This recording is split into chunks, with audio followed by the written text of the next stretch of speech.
Hello and welcome everyone.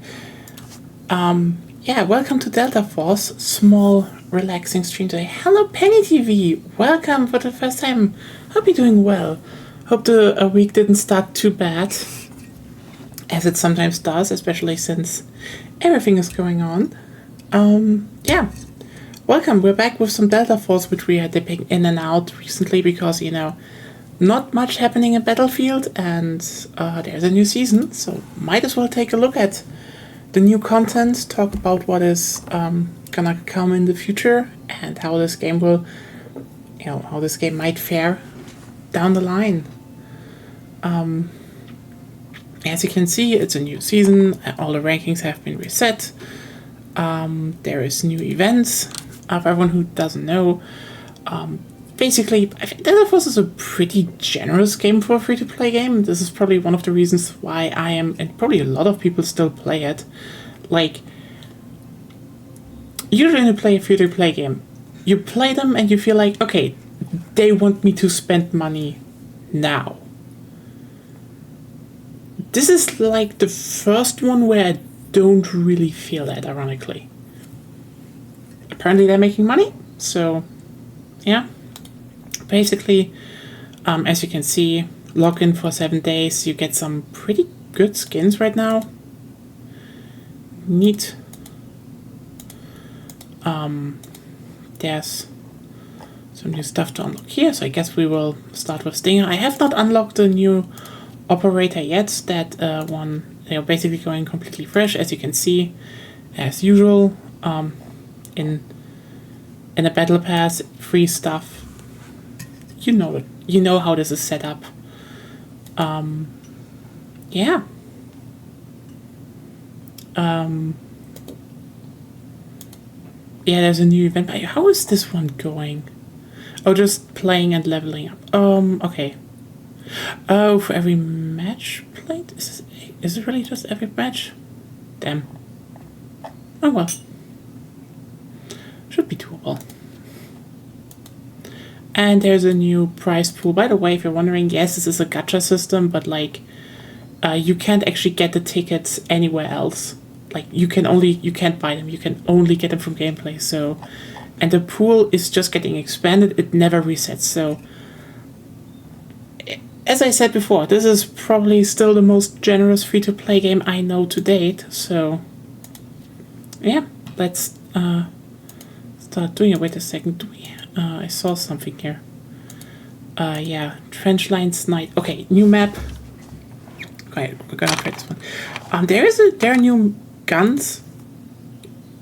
Couldn't don't know how to unlock them right now. So yeah.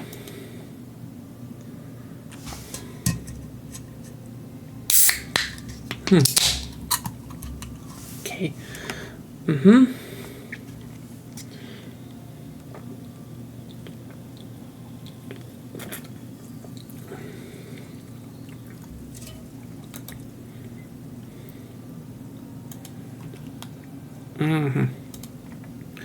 But considering we're supposed to also play with this one, let's modify a bit.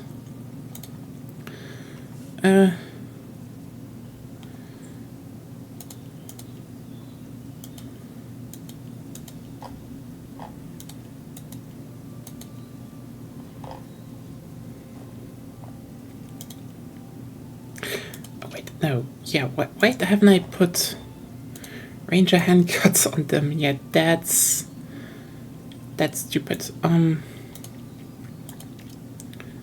we go. Okay, so can't do this here. Then we do it like this, actually. Yeah. If there's one thing this game is good at, then absolutely cursed gun builds.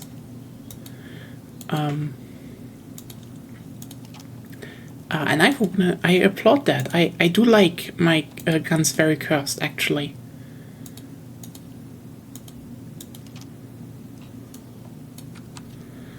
So, let's do this. But yeah,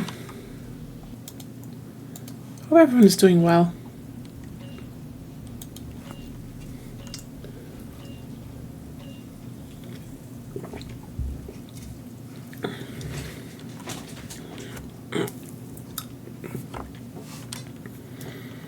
As said, it is doing surprisingly well so far. I would say this season right now is definitely a bit less overall in terms of content.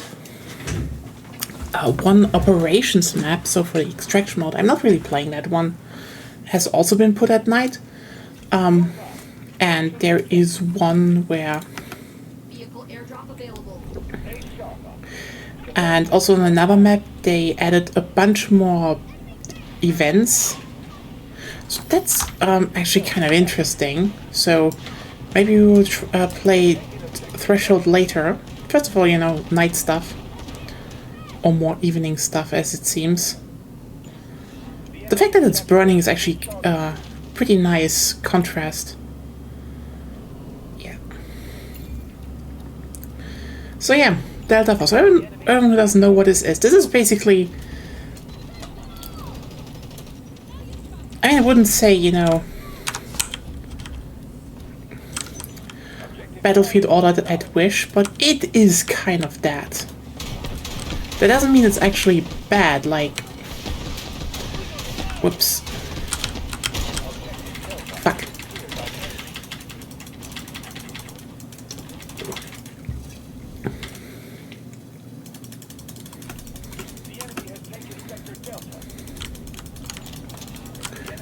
Mm-hmm.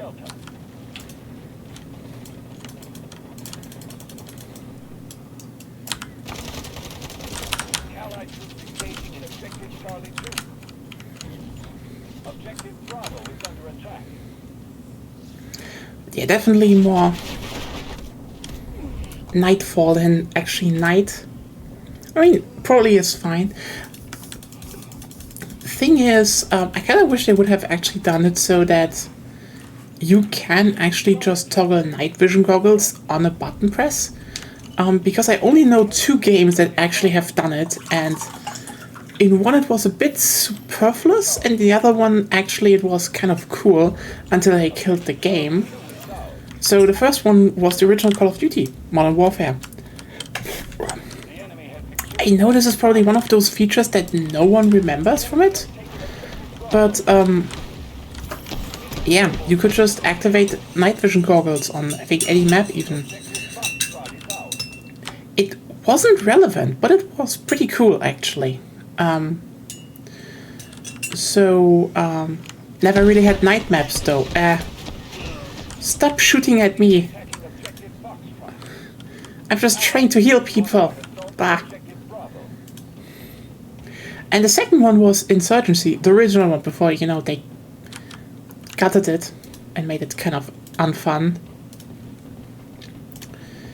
They added night maps, and that was actually pretty cool because, you know, I know it's hard to like fully commit it, and I always like when games do it, but god damn it, I do love it when, you know, you actually have dark maps. And that was cool because, like, yeah, you just had night vision goggles that you could get, or flashlights. And all the people with night vision goggles were like, haha, I'm stealthy, you can't see me. Oi. You know, you can't see me, I'm in the dark, and then I'm like, flashlight. And they're like, ah, my eyes. I'm like, yeah. It was just, like, kind of the better tactic to, like, actually learn to relatively well see in the dark, or just know the map, and then you turn off your flashlight. I should not have done that. You know, turn off your flashlight, then the people with night vision goggles come around, you turn them on, and they're like, oh no, they had a flashlight all along. It's like, yeah.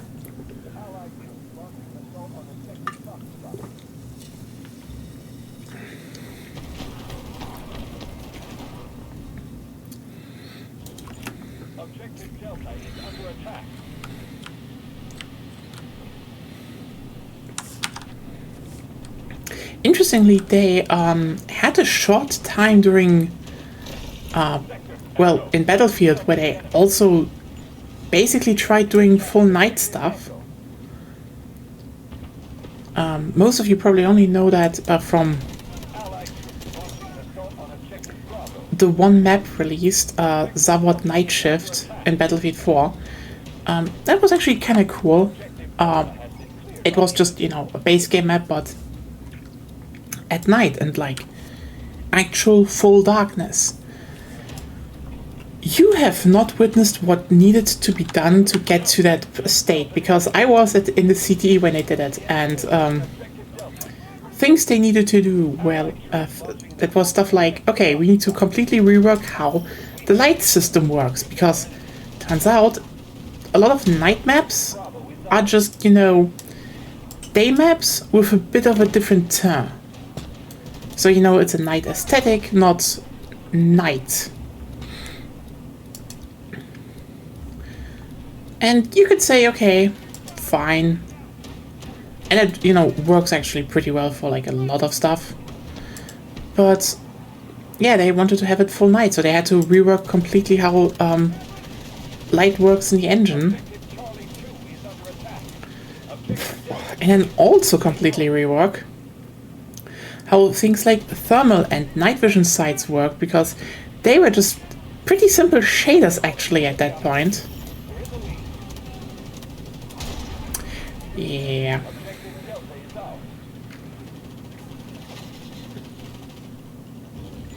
The enemy is attacking objective Charlie 1.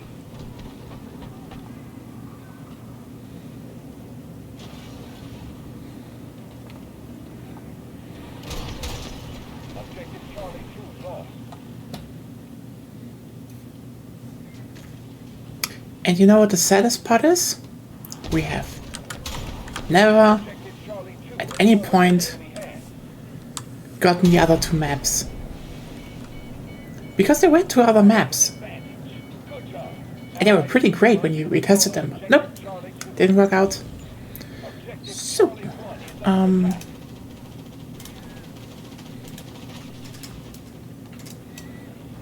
let's see. You gonna drive somewhere? Okay. There we go. Objective Charlie 1 has been cleared by the enemy.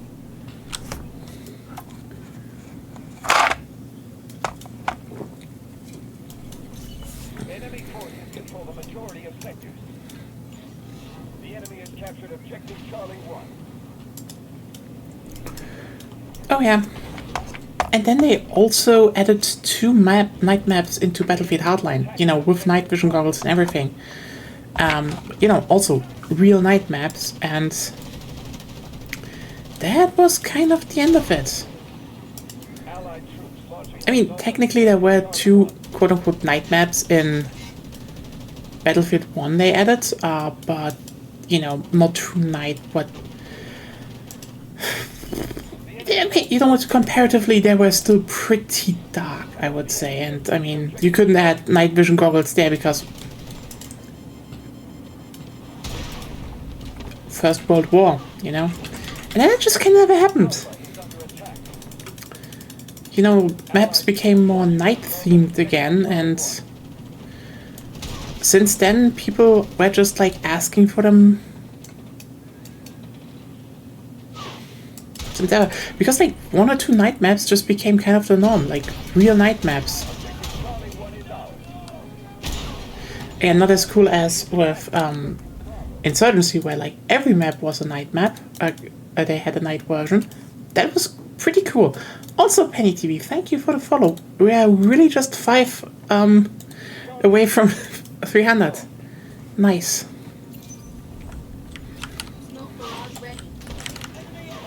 So yeah, it's neat to see that Delta Force is also doing it, even though it's just one map right now, and like, let's just not beat around the bush. I think the game just has a pretty big problem with content. Well, not really that, just with maps in general.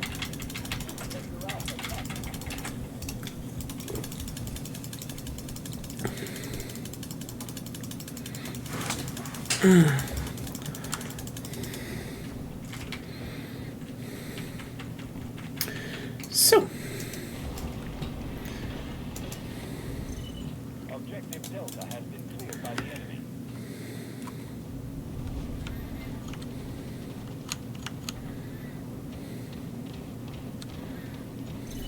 Not enough sectors are under our control. like One Night version, I do think they are doing Objective Alpha good is under attack. changes and good additions in general. A few of them seem superfluous, but I do think it's neat. I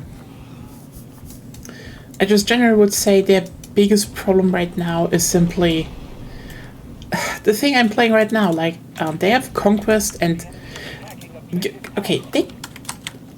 as you can probably realize, a lot of this game is just like design-wise, it's stolen. Like, this isn't gonna this shouldn't surprise anyone.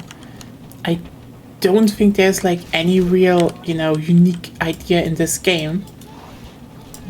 But that to a degree makes it work.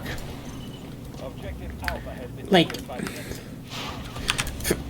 enemy. I've played a bunch of, shooters in the last years, and especially those that people held up as, oh, they're gonna be the Battlefield killer. Like, no. Even Delta Force, I don't think it's gonna be the Battlefield killer. It's just positioned so well that it, actually can survive for a bit, and maybe later, but we'll get to that. It's just a lot of these games usually struggle with one sector, Like, something in the design is just off and doesn't really fit and doesn't work. They sometimes just also don't look that well. The technical side can be pretty bad.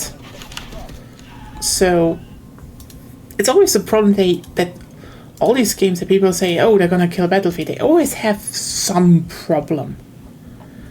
And this is the first one where I would say, it doesn't really have those problems. Mostly because it doesn't really have anything really original. It's just, hey, let's take something from things people like already and just maybe polish it a little bit, make it a little bit flow better, and that's fine. The enemy has taken Objective Charlie 1. And so far it works. Sector Charlie. Problem is just, The enemy is attacking Objective Fox.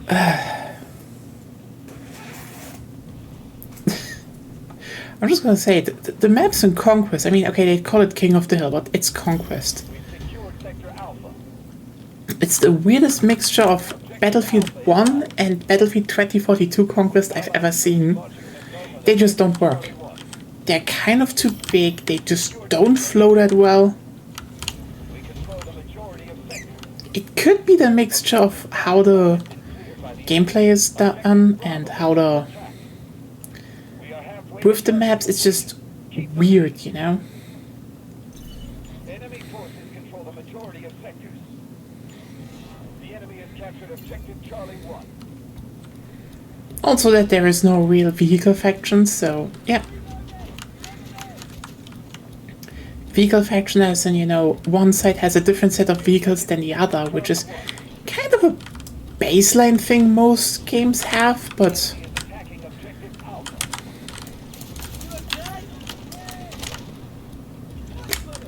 Allied troops launching an assault not here. on Objective Foxtrot. Sector Delta captured. We have taken Objective Delta.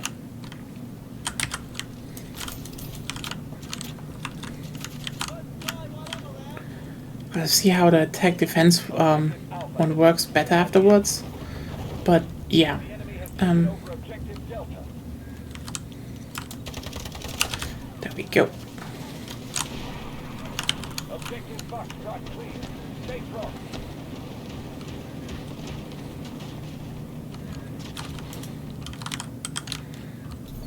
The enemy has secured Sector Bravo. The enemy has taken Objective Bravo. Sector Foxtrot under control.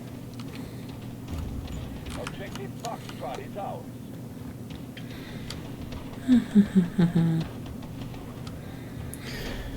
Yes, let's talk about the elephant in the room. Will this game survive when the new Battlefield comes out? I don't think so, actually.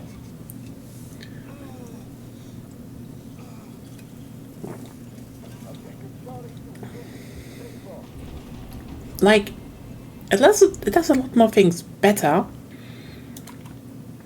by, you know, not doing anything really original, but it also just does a lot of things badly. Like, I mean, when it comes to video games and modes and such, I think there is to each their own, because, like, I can't stand Counter-Strike-esque modes mostly, you know. Aside from when Rainbow Six Siege came out, that was actually good fun. It's just, I can't. I tried multiple times, and I think Counter-Strike still did it the best, you know, besides Siege. But just doesn't click for me this much. I don't always had problems with Conquest. I just will say that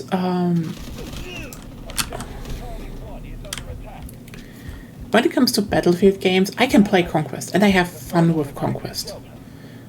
I think they really know how to pace a map well. Even those that were sometimes not even designed for Conquest, they play pretty well to a degree. Like, I played recently on Saturday, and Conquest Valparaiso is, you know, that was never planned in Bad Company 2. Still kind of works. It's not the best map in the game, but, like, that's probably one of the game with some of the weakest maps until the reworks.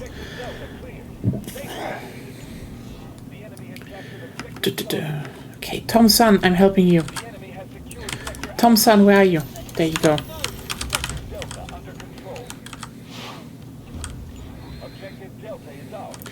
But Conquest in Delta Force, nope. That mode just doesn't really work. It's weirdly unfocused, weirdly paced, and I know Conquest can depend heavily on the map, but, like,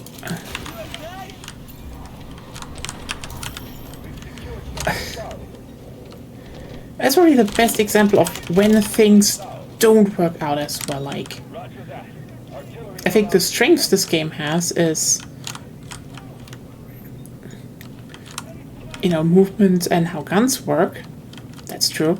And, well, the vehicles, you only have, like, one faction there. As said, it's just one main battle tank. There's no light tank, actually, which is cool. I generally think we should maybe bring... Okay, that's probably the biggest problem. There are not really light tanks in the world anymore. But, yeah, like, there's no real asymmetry here or something. And the vehicles are pretty basic. So, that's that. There you go. Almost didn't see you.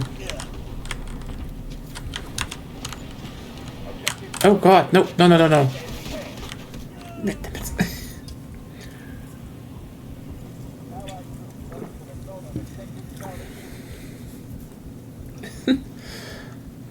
It just doesn't work. Generally, I would say when you play Breakthrough, or Attack Defense, how they call it, then the game actually works a lot better. It's like, you know, the individual sectors can shine better. There's just better pacing because, you know, you move from, basically on this map, you move from here to here to here to here to here. So, like in horseshoe shape. It's fine, like, it just works better, you know? It funnels the action better, but yeah, good Conquest layouts, that's like, you know,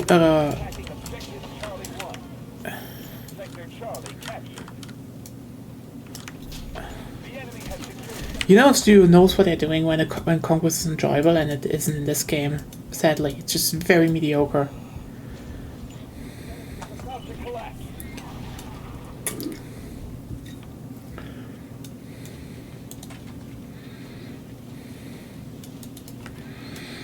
Oh well.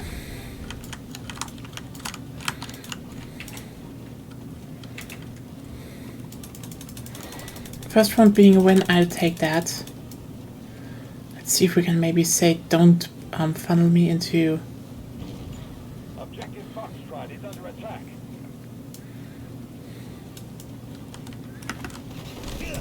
Yeah. Roger that. Artillery barrage incoming.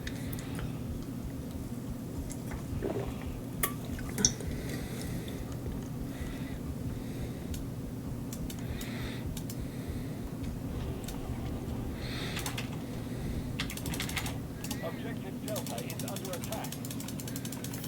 Sector Charlie under control.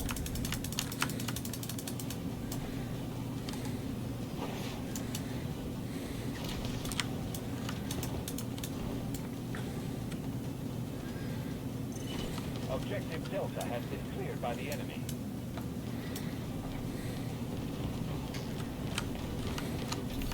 The enemy has secured Sector Delta.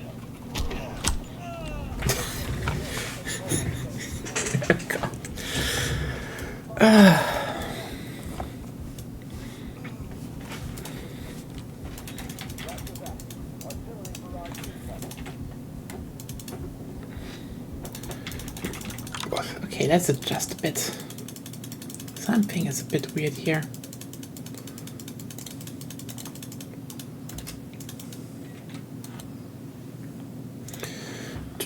Okay. Better.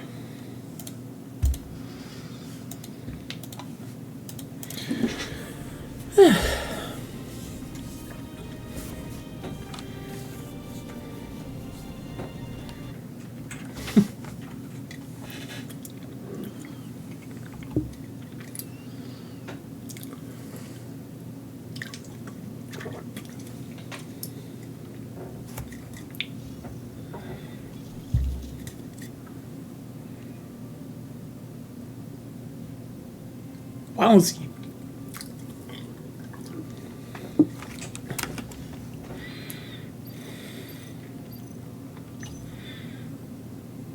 Still got progress, damn. Anyway, let's see, actually, and the logins.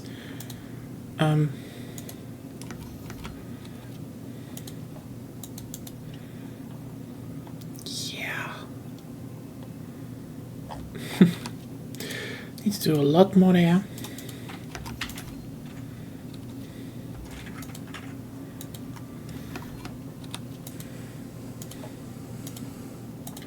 Oh, that's already 10 points. Aha.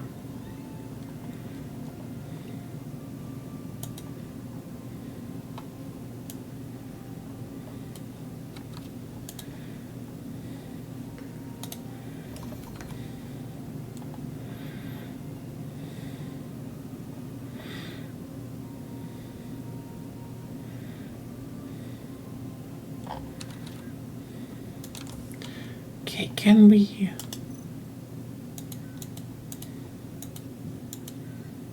Well, let's just see if it works out this time. Hey, I can fix you.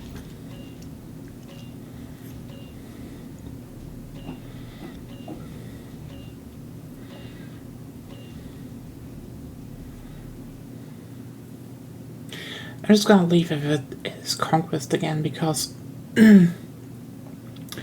not that interested in Conquest, actually. Attack and Event, yes, it's the good one. Holy shit. But hey, you saw it now both.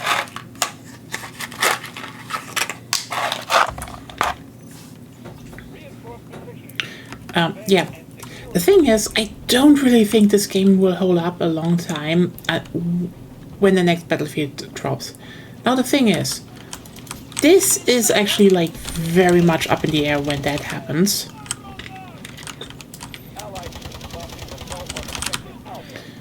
Because seems like at least EA is like looking when is GTA 6 launching.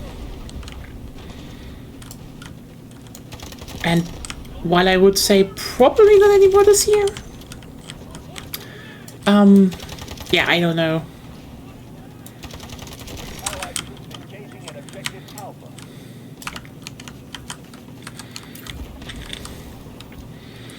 I don't even know if GTA 6 is gonna be that big of a resource. I can imagine why people think that, because 5 is just an inescapable monster at this point.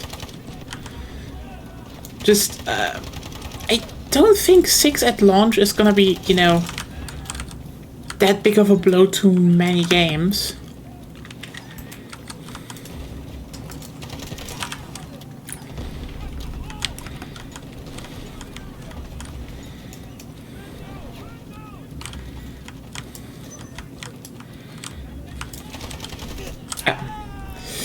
God, that was bad. Like GTA 5 was also not that big of a hit to most bigger releases back in the day. I remember that because, you know, I was there.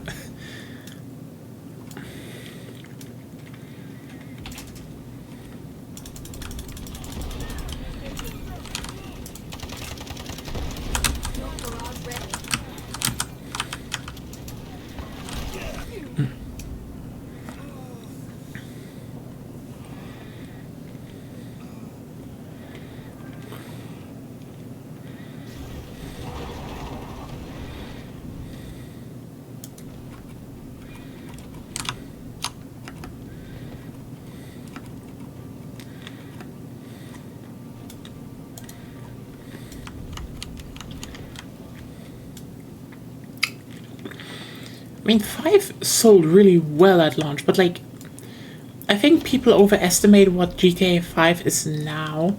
You know, after GTA Online got like a lot of support and the role-playing scene blew up there and all of that, versus what it was at launch when it was not really that.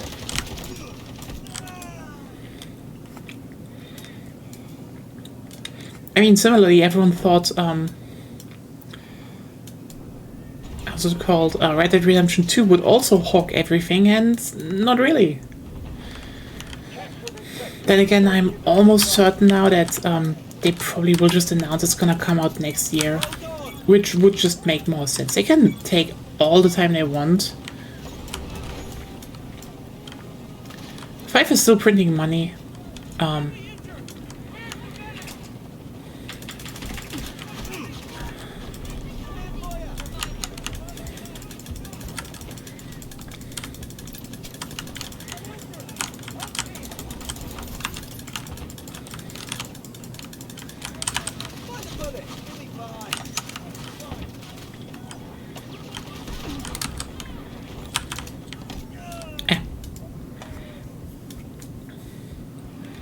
That was a really well cooked frag grenade.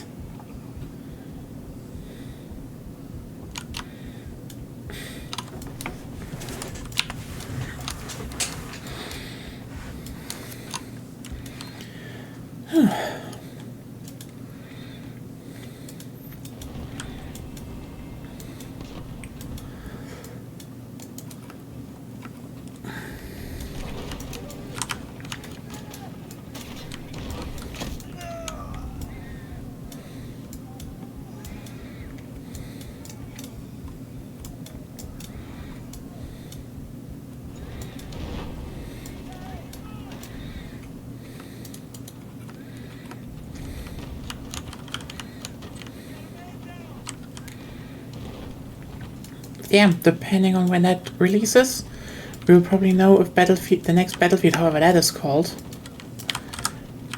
is gonna release at the end of this year or at the beginning of next year. So yeah, this game still has like comfortably 1 year to just get up there and make itself strong enough. And I don't think they're on the right track to make their game better. and good and enjoyable, but like, I don't think they will match what the next Battlefield is gonna make. The stuff that leaked, even though it's early shit, yeah, no, already farther in. They're already doing more, and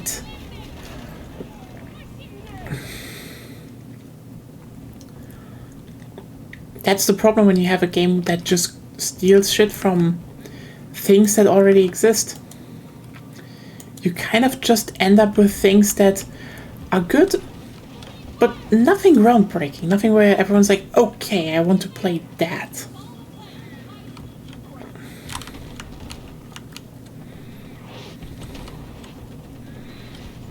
Allied troops launching an assault on objective Bravo 1.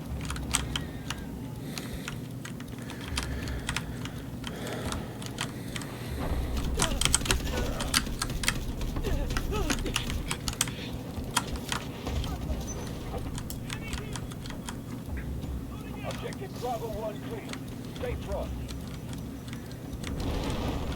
Allied troops launching an assault on objective Bravo 2.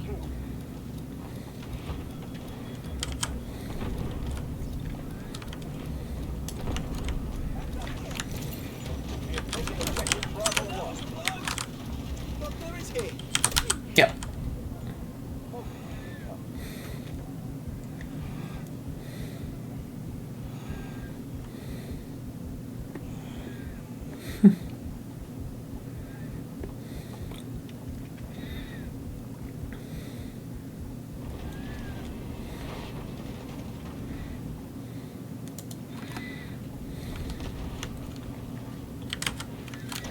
Take a strong dose.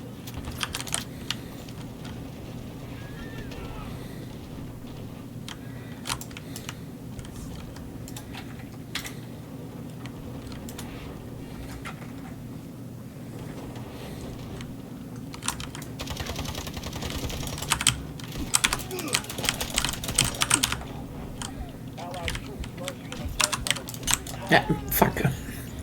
There was someone else. Ah, shit.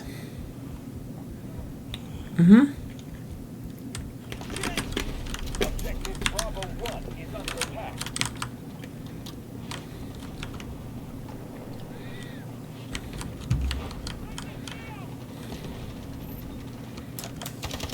Allied troops launching an assault on objective Bravo 2. Did they buff the shotguns? Because what the fuck?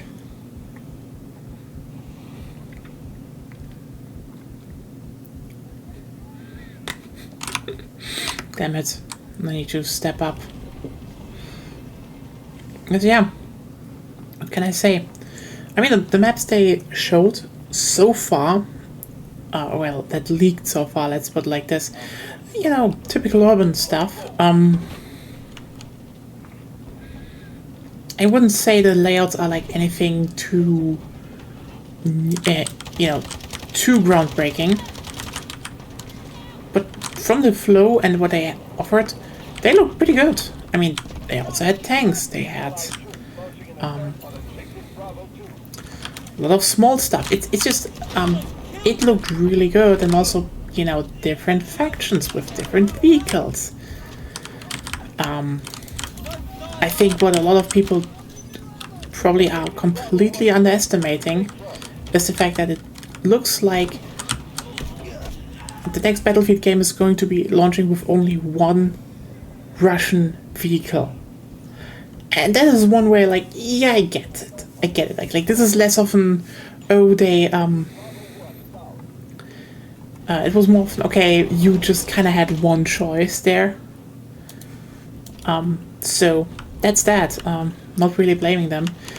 I think they might do the last of the options there, but you know, later on the line, if they actually are doing different sub-factions. But we'll see.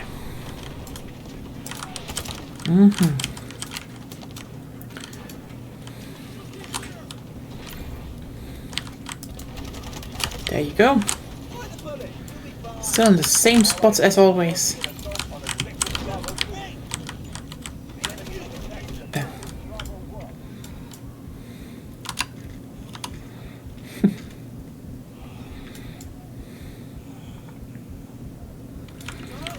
we go.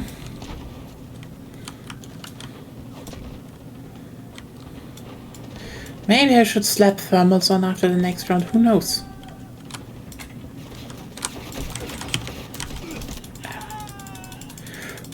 Probably should make some loadouts then. Nah, probably. Sounds like a reasonable idea now. You know, before you kind of didn't need to do loadouts because we're like, okay, this is the one thing you use generally, and now it's more like, okay, this is the one you use at day and this is the one you use at night, and I probably will rather use one without light.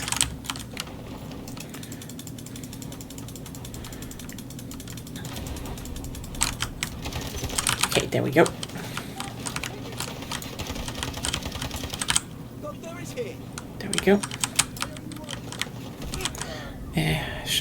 Circle, yes. And yeah, 2 maps, bit more, you know, infantry with more or less vehicles. So far leaked, look pretty good. And from what the other maps look like in terms of location, because they kind of leaked all the artwork. They're gonna have some really big ones that just will turn some heads, like, because yeah, I do think people underestimate how much it will impact the fact that one faction right now is using European import vehicles with European export ones. So what I do think they will probably make like full factions of the, you know, nations these are based off. You have no idea how Europeans are about this stuff. Like every single game, okay, from like every single bigger game with like vehicles and shit, it's always, and has always been, USA versus Russia, like for 99% of the time. Sometimes they got spicy and threw in the Chinese. I don't think they will do that. Like we currently have a Chinese game, and they are not doing the you know, Chinese vehicles right now.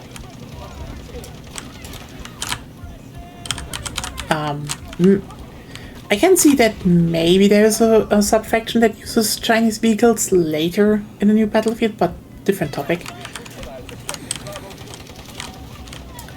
It's just, there are a lot of European people who really like the fact that you can actually drive a Leopard tank now. That's gonna be a huge impact. I mean, yeah, it's the older one, and I can definitely guarantee you they're gonna make one with the newer ones, but still.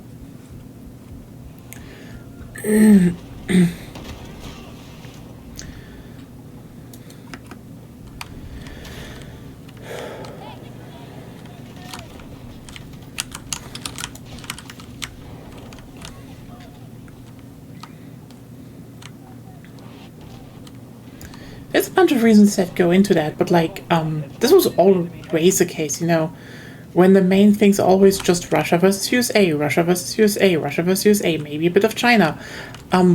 It's kind of just like, hey, there's more than those nations, you know? And on top of that, it also comes down to a lot of just, you know,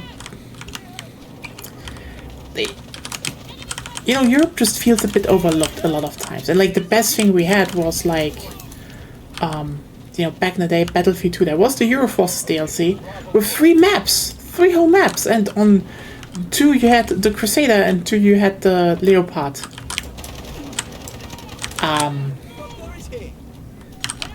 Yeah. It's not a lot, but hey, now the game launches and apparently we have at least 10, maybe 12 maps at launch with a faction that uses Leopard 2A Force.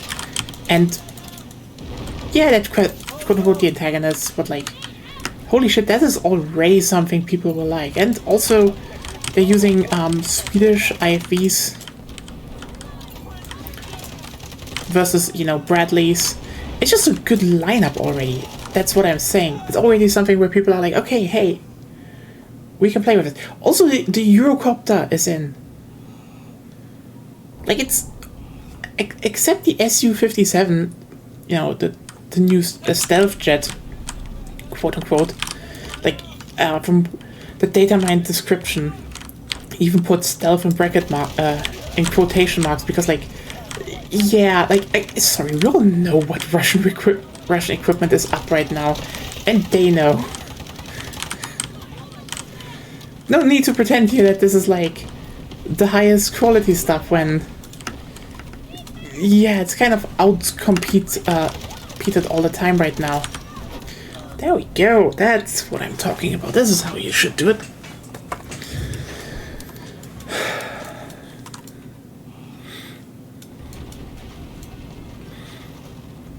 Don't he show you anymore how, when you reach a new weapon rank? I haven't seen that in a hot second.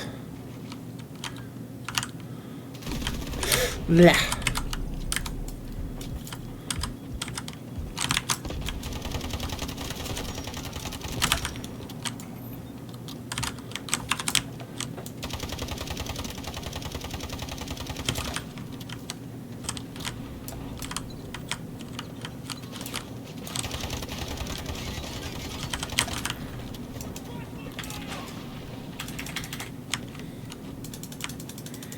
Yeah.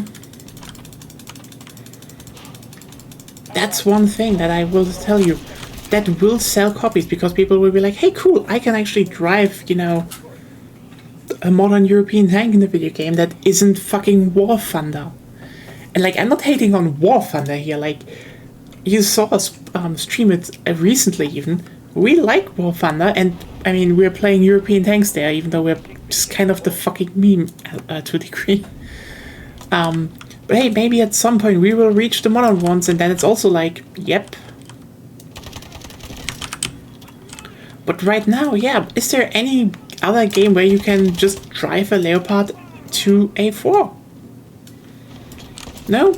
And that's your answer. You're gonna be, a lot of European people will be like, yay. And I can tell you one thing.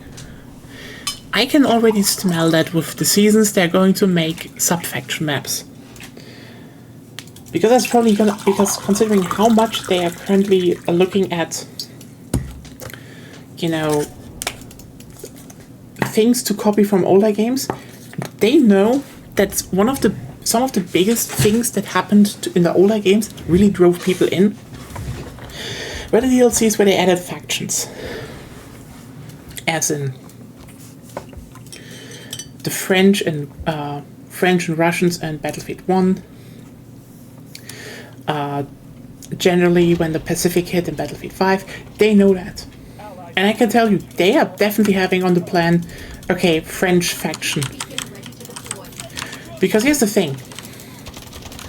Well, you know, if you look at a bunch of Europe and people be like, oh, hey, Leopard I2, you know, we're using that, and, you know, there's generally a thing of like, you know, a big player base in Germany likes, for example, that, you know, oh hey, we have the Gepard in the game and the Leopard 2. That's cool.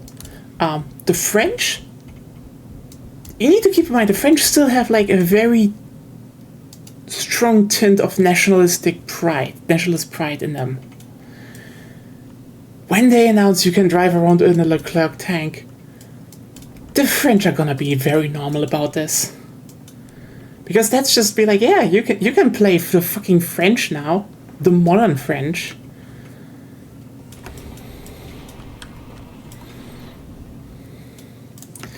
It's gonna be big. And again, this game doesn't have that.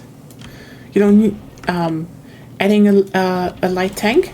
You don't need a first game that is riffing on the, how's it called again? The new American light tank. Cool, like that. Generally find it cool, but yeah, that adding a jet in the, you know, next season, because the next one is gonna have jets and some boats and an island map, sounds actually pretty cool. I'm not going to lie about that. It's just not gonna be enough, because on the other hand, then, you know, you look at Battlefield and it's like, oh hey, cool, you have, you know, 2 maps in Gibraltar, 2 in Cairo, 4 maps in the USA. Do you know, I mean, again, a lot of them, this is gonna be a big thing, actually, that people are wholly underestimating. like I think a big thing that people overlook in video games, and I think also one reason why a lot of, you know, the old Modern Warfare games, for example, turned so many heads, is that there's a weird interest in seeing, you know, your own country in a quote-unquote war zone. I know this is probably weird, the weirdest fucking thing. Okay? This isn't like, this is just literally, a virtual an observation for the gaming sphere, as in, like, you know, there's an intrinsic liking to, especially, you know, with video games, but also movies, not in real life, by the way, to look at things with, you know, iconic landmarks and destroy them. There isn't, I don't want to say it's a psychological need, but it plays into the idea of, you know, this reassertancy of non-permanence. Like,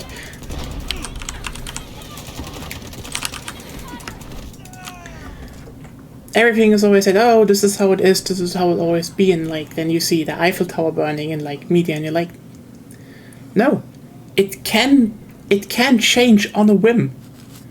The Eiffel Tower is not made to last. The Eiffel Tower can be destroyed if just a big enough shell hits it, no matter where it comes from.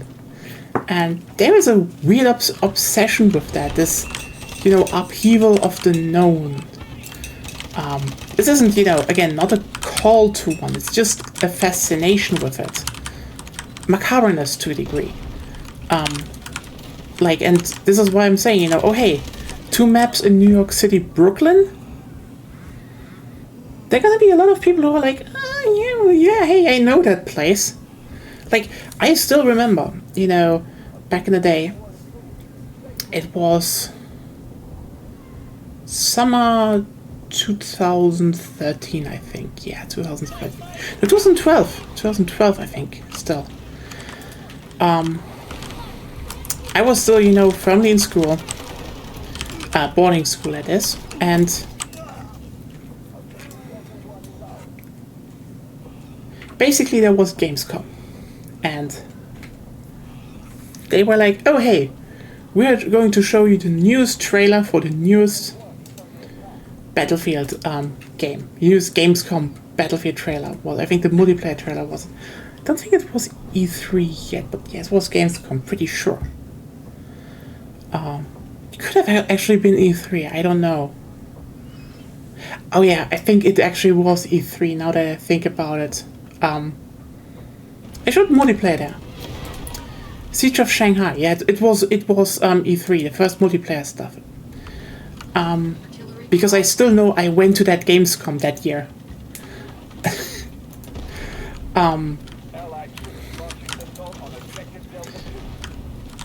Yep, where you go, you know, went there.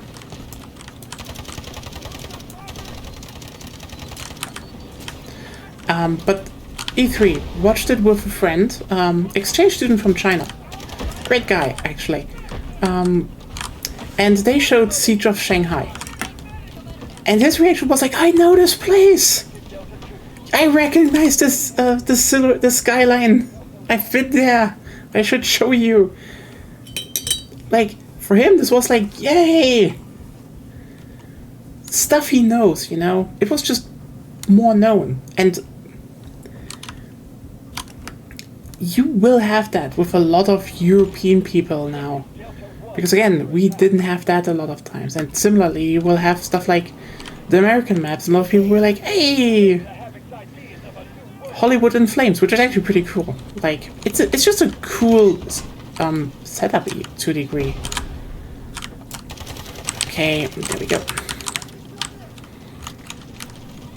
Like, apparently one is a big vehicle map on a golf course in Beverly Hills, and like, that's cool. You haven't seen that before. It's new. It's neat. It's also symbols of the rich upper class that you can drive a tank through. Just gonna say it, that's gonna be very popular. So yeah, a lot of things are lining up there. You know, in general, the gameplay looks pretty good. I think in terms of guns, Delta Force seems to be pretty equal as of now. Don't know a lot how they work in the new Battlefield yet. The lineup is solid though. From what we know, it's a pretty solid one.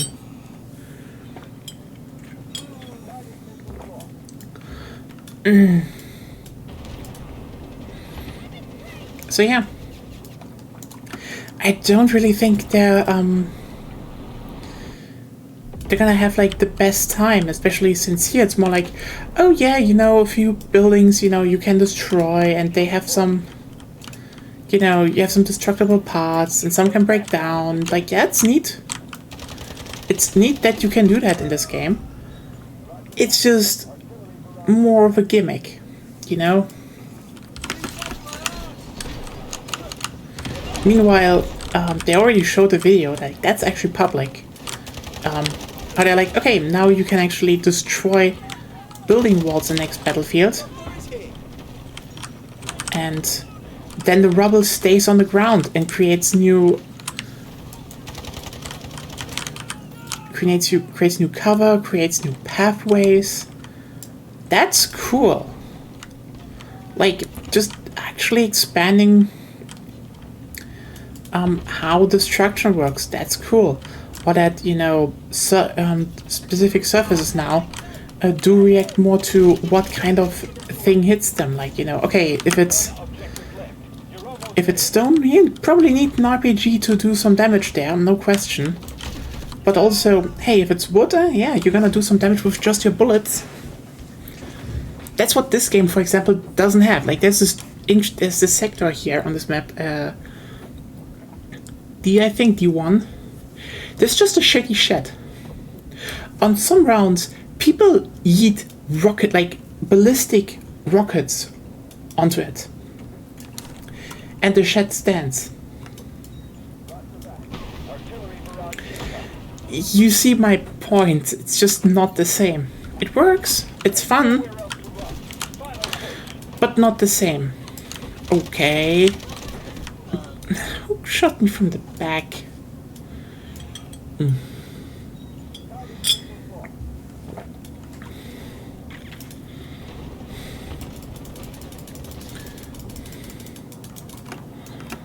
Yeah, guided missiles.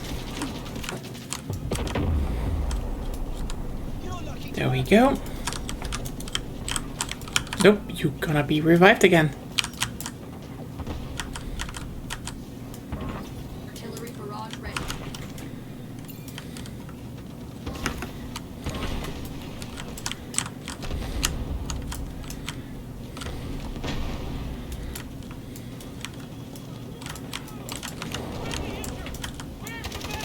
So yeah.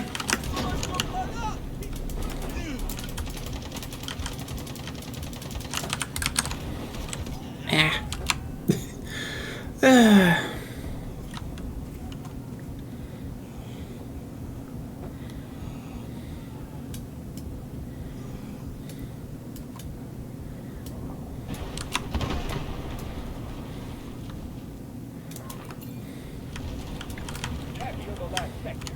We're going to win these.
Oh, there's a new rocket coming. Enemy one, it seems. Okay. Capture the last sector. We're going to win this.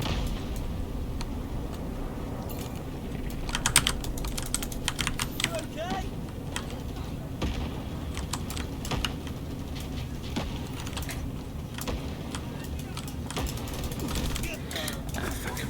That goddamn blue screen sound is so evil that they put it in the game. I said it before, but like, you shouldn't do a blue screen donk into a fucking video game. Like, I'm sorry, that's just a paranoia-inducing sound. How evil can one be?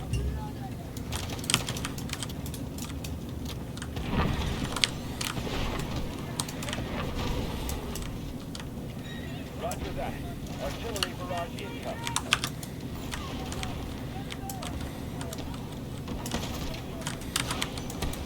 Healing in progress.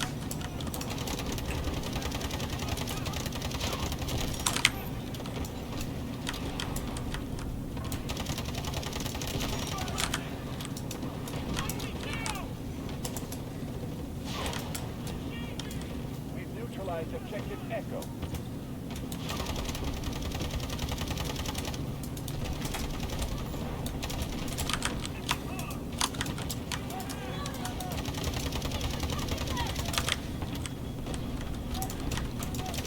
Artillery barrage ready.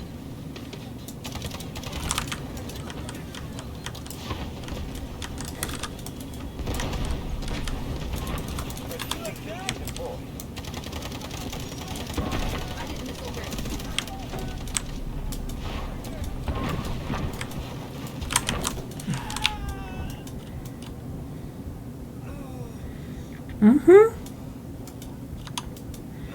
Are you gonna... Okay, they're going to reset it again.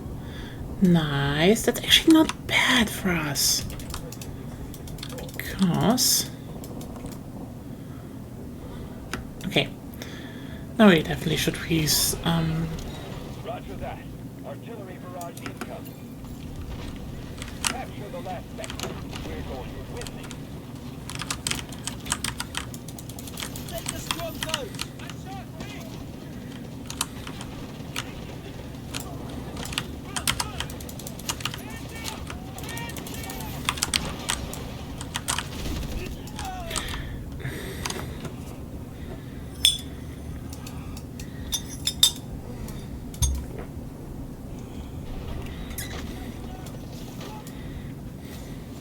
This is their last line of defense. oh, nice, I can actually do it already. Artillery barrage ready. Strategic beacon ready to deploy. They are going to be a bit more here, so... Requesting Let's missile do this. strike. Coordinates sent. Actually, one of the coolest, still one of the better ideas they took over from Battlefield 5. I wish the next one would do that, and we could get stuff like Barrage ready. 4. Are you kidding me? That was usually a fucking quadruple kill. But, you know, pentakill usually. Oh, it was penta, it was more, like, you know, like, it got like 20 people at once.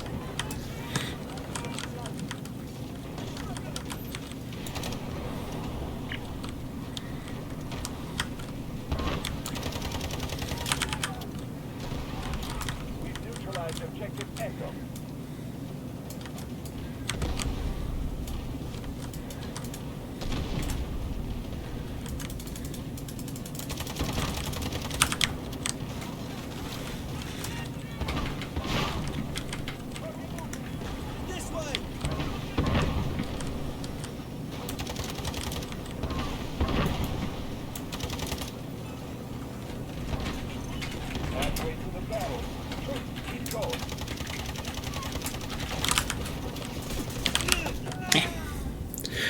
on, everyone. That shouldn't be too hard to get.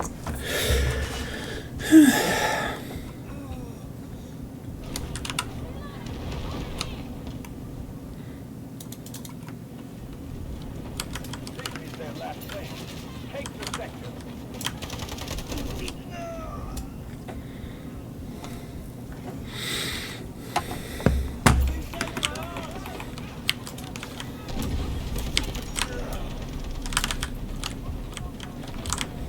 Guided missiles lost. Hold on.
Oh my, that was, and there we go. Nice.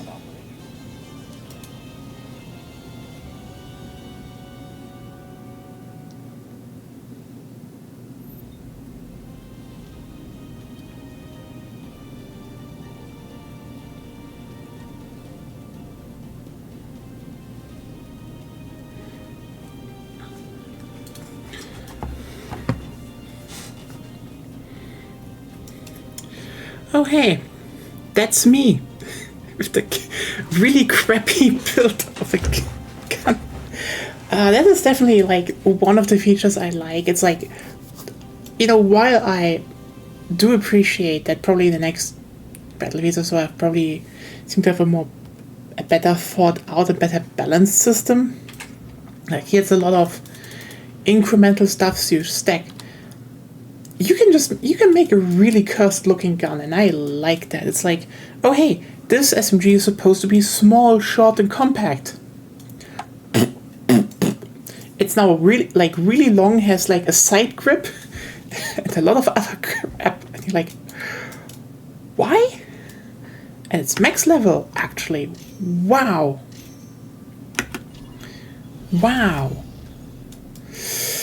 Oh, that went really well. See, I got shit for stuff and I don't even know what I did. Anyway, anyway, let's get everything here. What do we still need to... Yes, thank you. Oh, wow, we're already at 6. We can maybe pull a 10 stack later.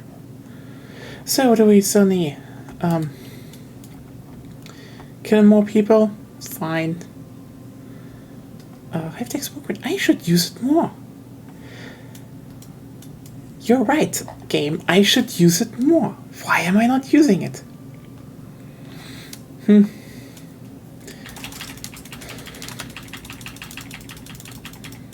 Nice. We had 7.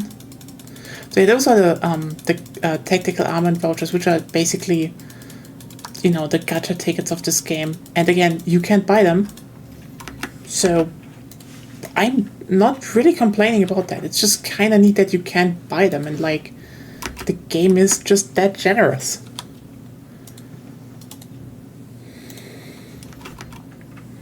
Like usually you play games and they're like, oh, you know, pay up. The guns look ass. Do stuff.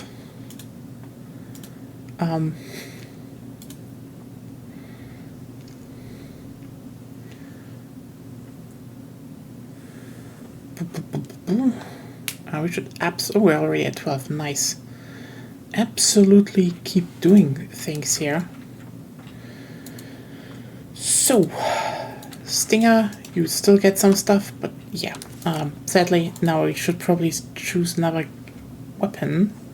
What do we have here? Okay, we have this one. Wait, it's maxed? When did I max this one? Did they lower the XP requirement? I feel cheated out of my triumph. I was just grinding it. Ah. God damn it. Okay, what do we have still? How the fuck is it maxed already? Did they actually lower the requirements?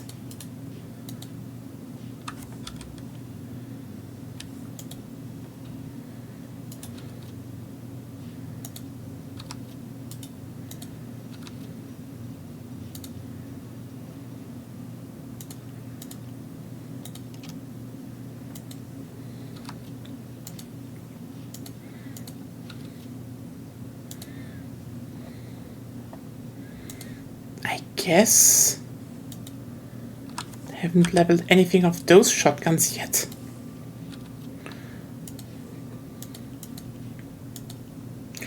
We do want this one.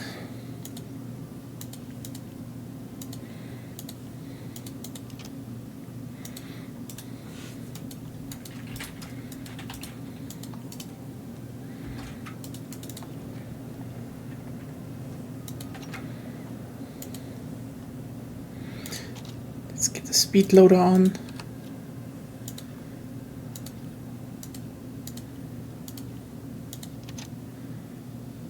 Nice.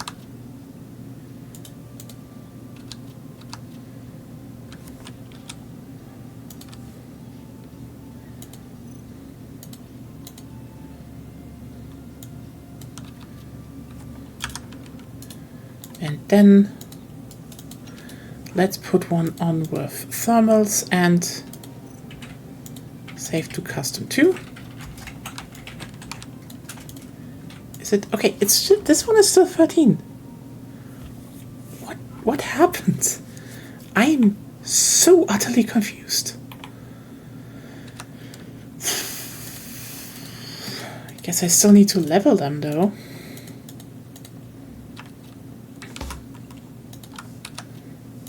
And while we're at it, I can't get this one yet. I guess we're modifying this one as well. If we're doing shotgun stuff, I guess. Oh nice, we take this one. Fuck it.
And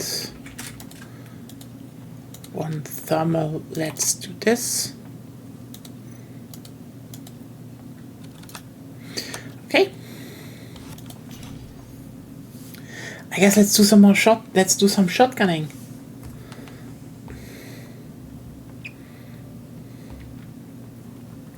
Later we will probably change and do some stuff with other operators if we want to. You can then be like, oh hey, I would like to see this one in action or this one in action. We can do that. New guns, not there yet. So we'll see. Maybe we'll slot in something, another stream down the line. Who knows? No rush. But yeah, I think they're currently expanding the game pretty steadily, and they're reworking stuff and adding things. I think that's good. They're just making this game better as it is. But like, this isn't the game where I would say I would have paid money for. You know, it's just a shockingly generous free-to-play title that is also pretty good. You know, despite it just stealing everything. Okay. And secure the objective. Okay, you know what? Let's ask the Arbiter. Agonia, semi-auto shotgun or pump action? For what? Just what I should use now. Pump action. Wait, I think they're both semi-auto. Anyway, then let's just do this one.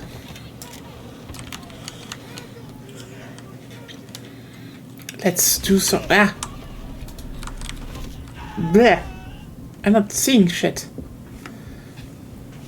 It's gonna be Dragon's Breath ammunition though, also, so that's gonna be interesting.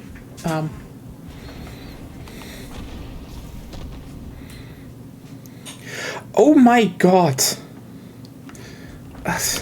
You know, I just looked at my phone for a second, and sometimes, you know, it's some apps send you recommendations or stuff that happened, and so the YouTube app just recommended me from 5-second films. All Pope is Lost, and like, god damn it, they did it. They did the Pope joke. They did a goddamn Pope joke on short notice.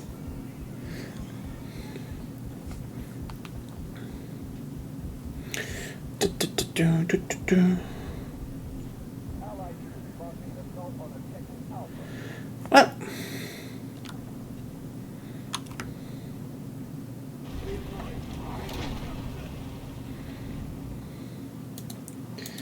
time to get in there somehow. Okay.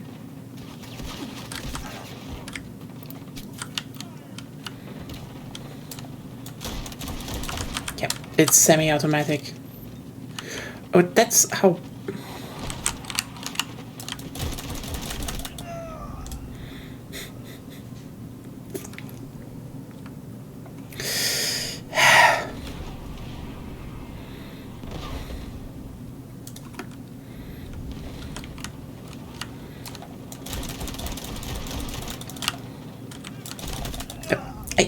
Ah.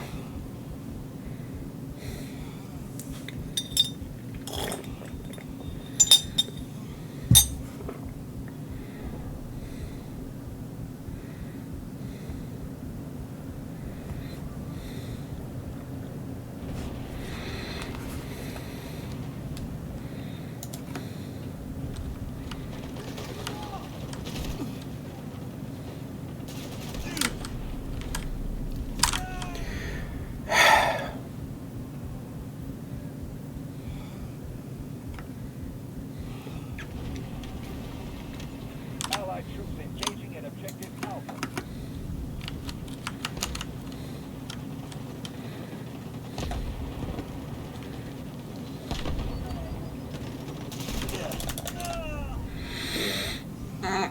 Yes, maybe no.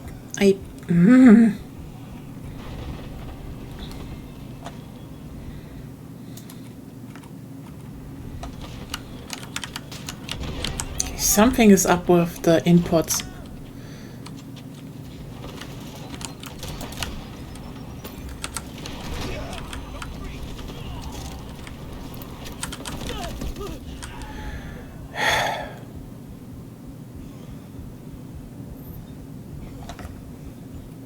You know what?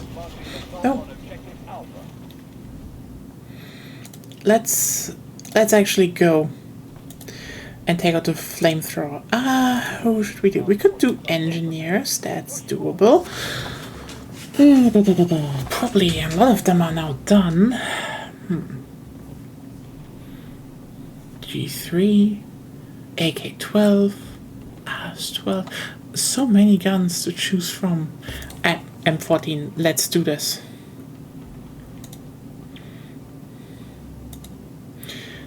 You know what, yeah, let's do that one first.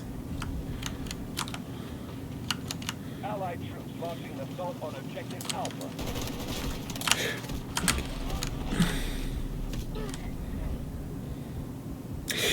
Wow, is that gun ass? I mean, yes, it is ass, even in real life. It was...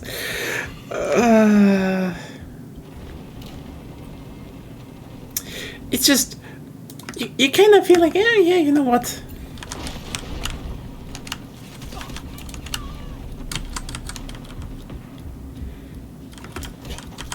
Let's just try the M14 and... God damn it, there was someone there. It was right, M14. And I was like, oh yeah, right, the M14 sucks. I mean, honestly, I think more games should have an actual accurate M14 because that thing was just horrible.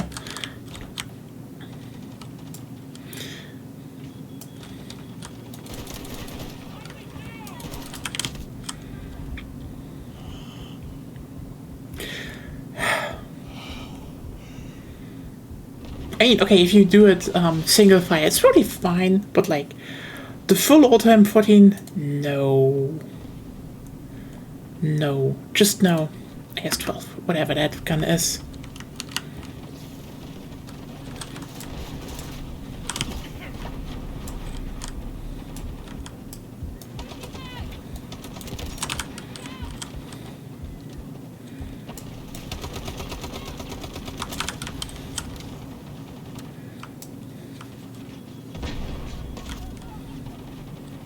Allied troops launching an assault on objective Alpha.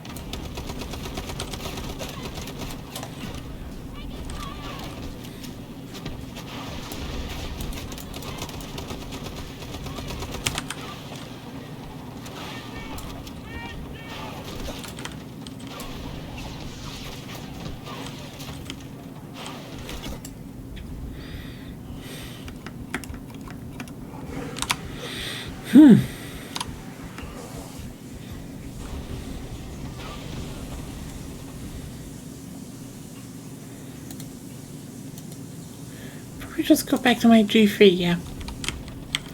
I like my functionable gun very much. Okay, let's...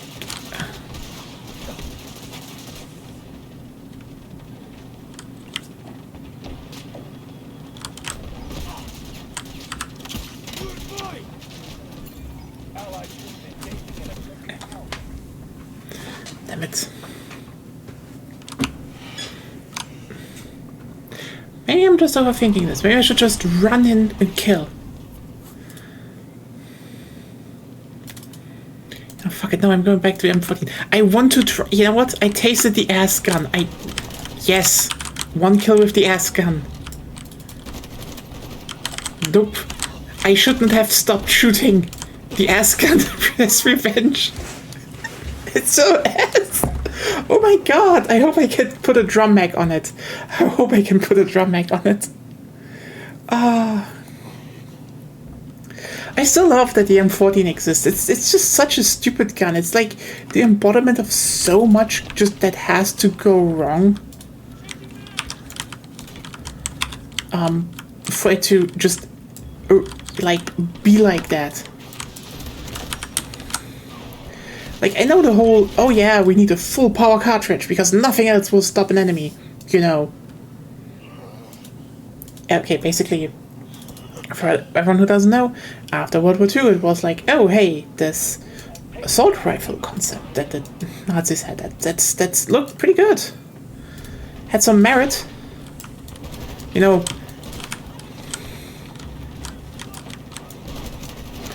nothing that the Nazis do have actually merit, you know, except for the one odd engineering design, because,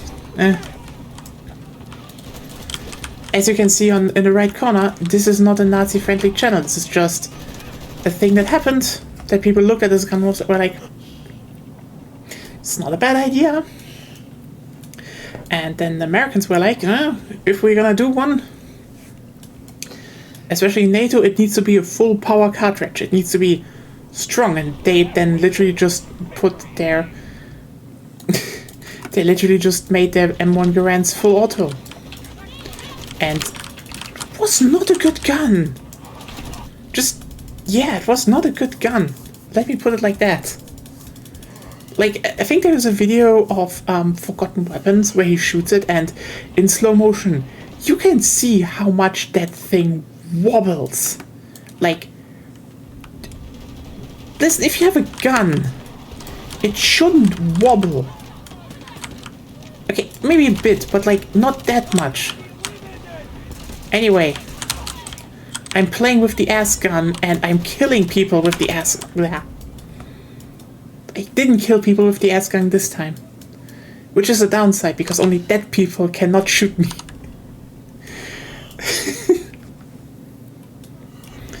Okay, what the fuck it?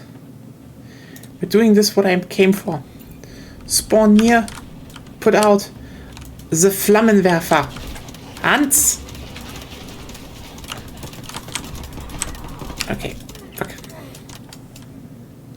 Didn't do a lot. Fuck. This was just a reference to the to that one picture, like, get the Flammenwerfer. Probably also not that good to say, but like, it's pretty neutral. Ah. Okay, let's do this again. I'm probably running currently the dumbest build of all time, but like, I don't care.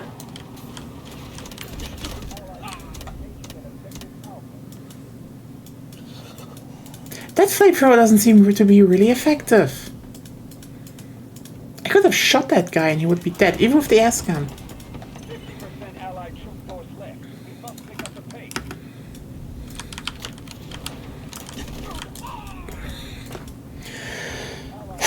Okay.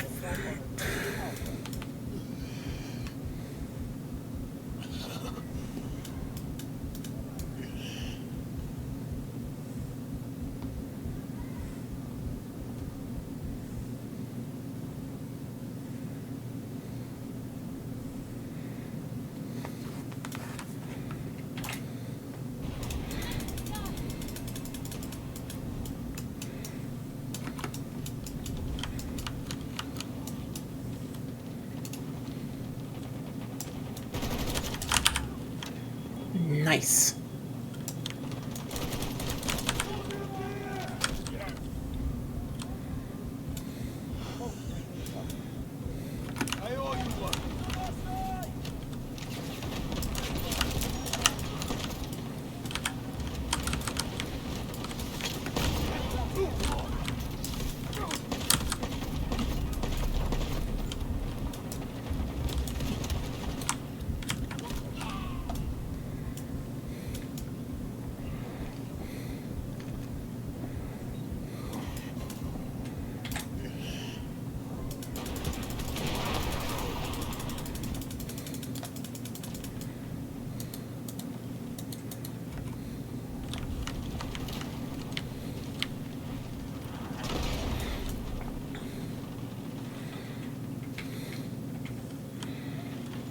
Allied troops launching assault on objective Alpha.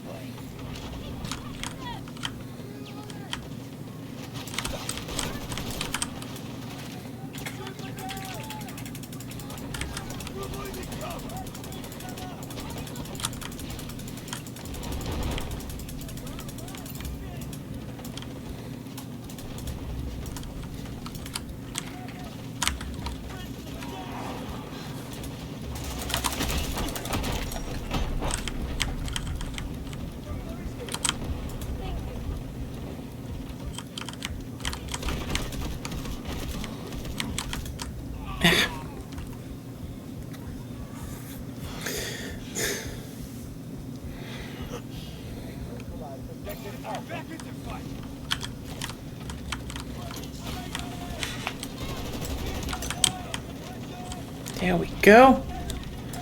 That is more like it. Let's get this post. Enemy key objective is under our control. Continue the attack.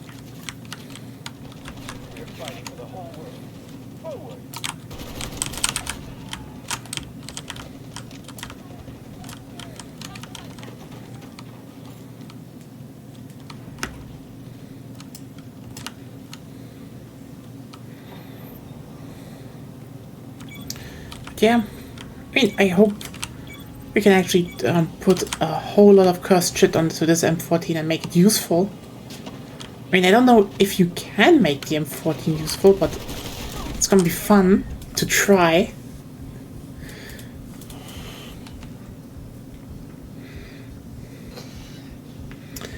Oh well.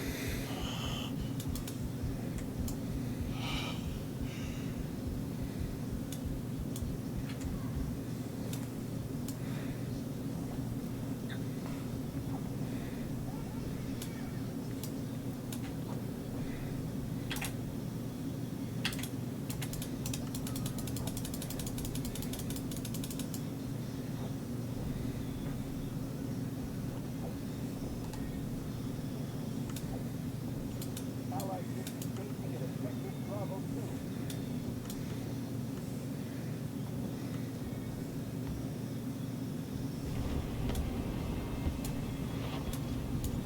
Objective Bravo 2 clear. Stay front.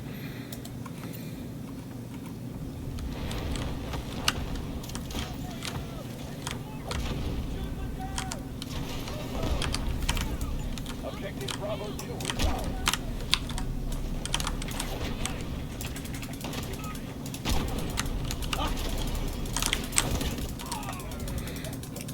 Okay, I think we can actually go back to our medic class now, because we're now in the trench area and the other areas are also more close quarters, so time to pick up the shotgunning again. And also throw the grenade a little bit.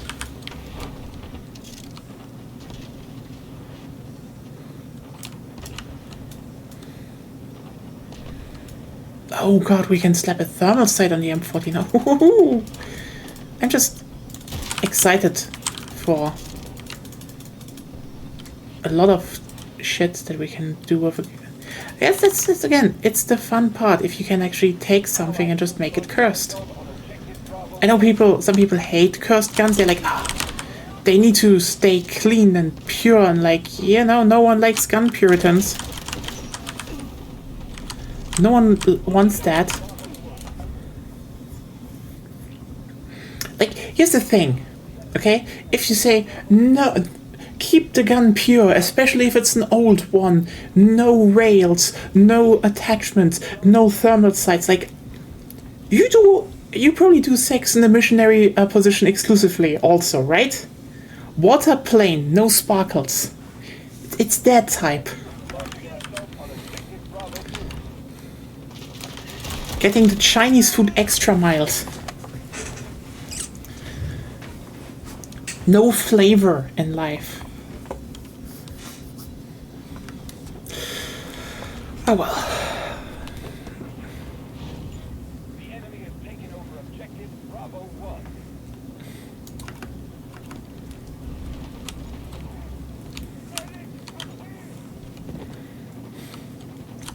Attention!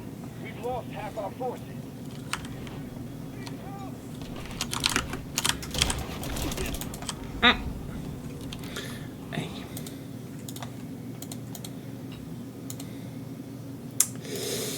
Hey, actually, I should have. Yeah, I did. Good. Sorry for the interruption. I don't also know why the game stops when I'm doing that. Need to check. On objective Bravo 2.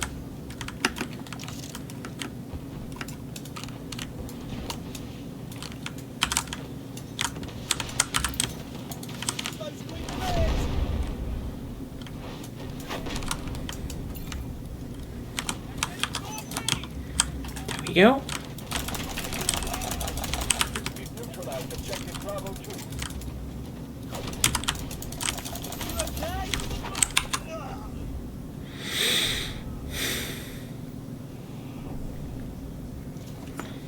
Taking objective Bravo 2. Objective can make or break the battle. Take you down.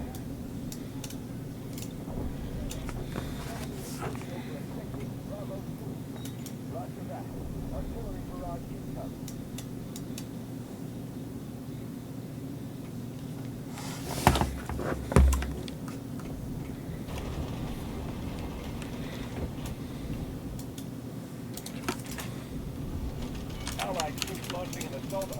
Objective Bravo 1.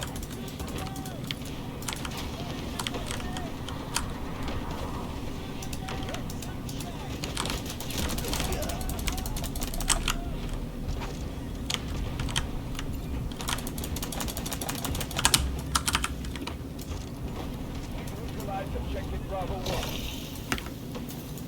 Artillery barrage ready. Unit in progress.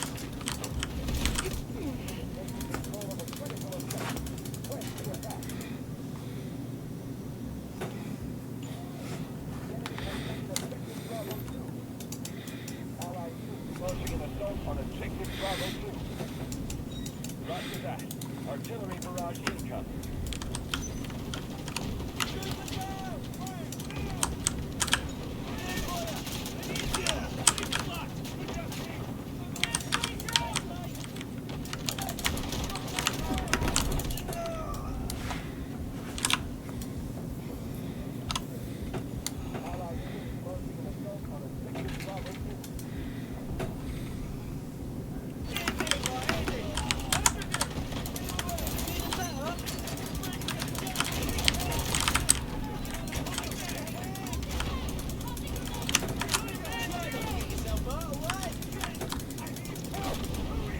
There we go.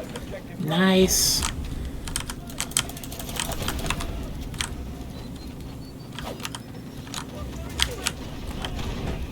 Okay, Objective Bravo 2 is ours. The enemy has taken Objective Bravo 1.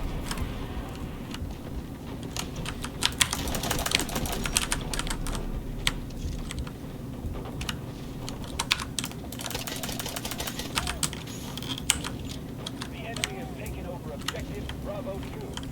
Allied troops engaging in Objective Bravo 1.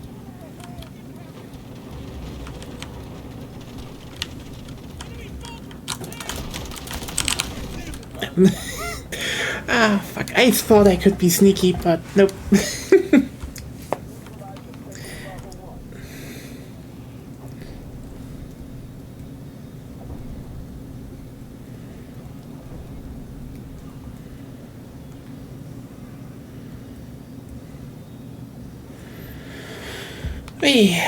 Okay, that's actually slowly getting somewhere. B2, yeah. B1? Hello?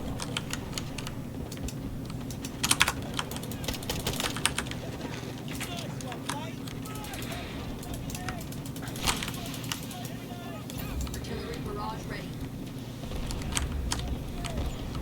The enemy has captured Objective Bravo 1.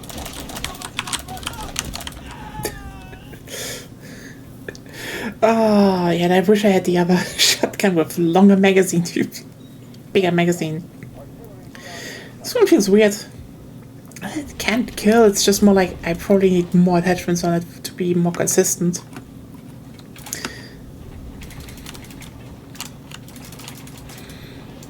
That's usually problems with shotguns in video games, that damage drop-off is just... It's just bad. The whole design of shotguns is, okay, how do you maximize, you know, or minimize more like damage drop-off? Oh, come on! Okay. Let's play different then. I mean, in a sense of more, you know, vibe. Different vibe. Better, different energy. Not changing anything about my tactic. I have a shotgun and I'm angry. Okay. The enemy has taken Objective Bravo 2. Stop them. Allied troops launching an assault on Objective Bravo 2. Show the support.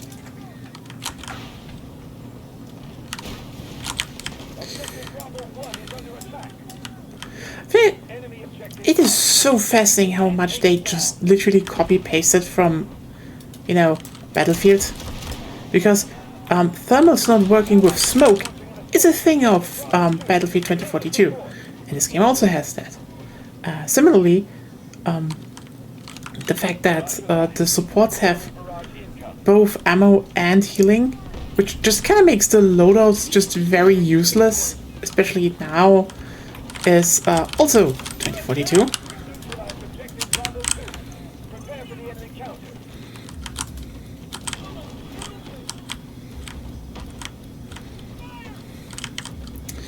God damn it, you know you take 1 point and the enemy just takes the other one. Great work, people. Einmal mit Profis.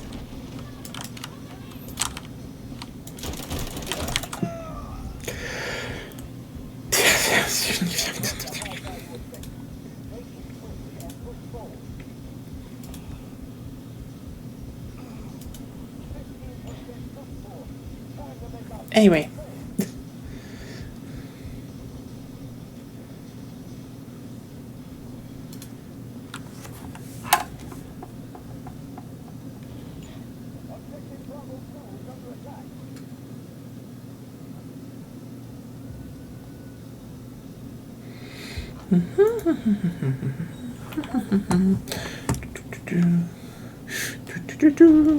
Einmal mit Profis. Why are you losing that sector? I hate Barrage ready. everything. Allied troops launching an assault on objective Bravo 1.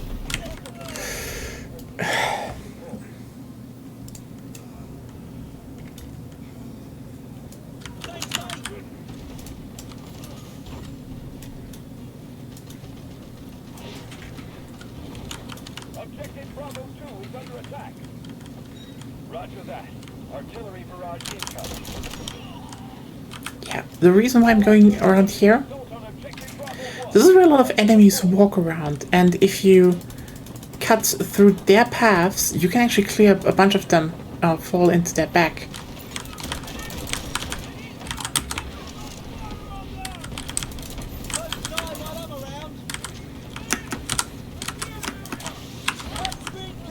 Neutralize objective Bravo 1. Prepare for the enemy. Okay, Guided missile ready. Strategic beacon ready to deploy. We have taken control of a critical objective.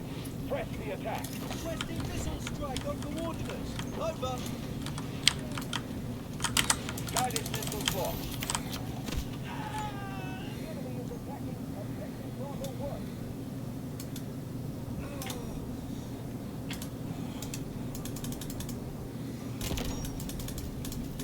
that's more like it. Now someone revive me and get pissed. Why are we losing 1v1 now? Why? I extra put it on the... Yes, thank you. Oh, okay. Fuck. Nope. Nope, nope, nope, nope, nope. Everyone, stay on the point. Yes. Oh. Sector critical guided missile. I like that they reduced the amount of points you need, like from 22,000. I did get to 22,000 a few times, but yeah, this is gonna be a way more of a breakthrough tool now.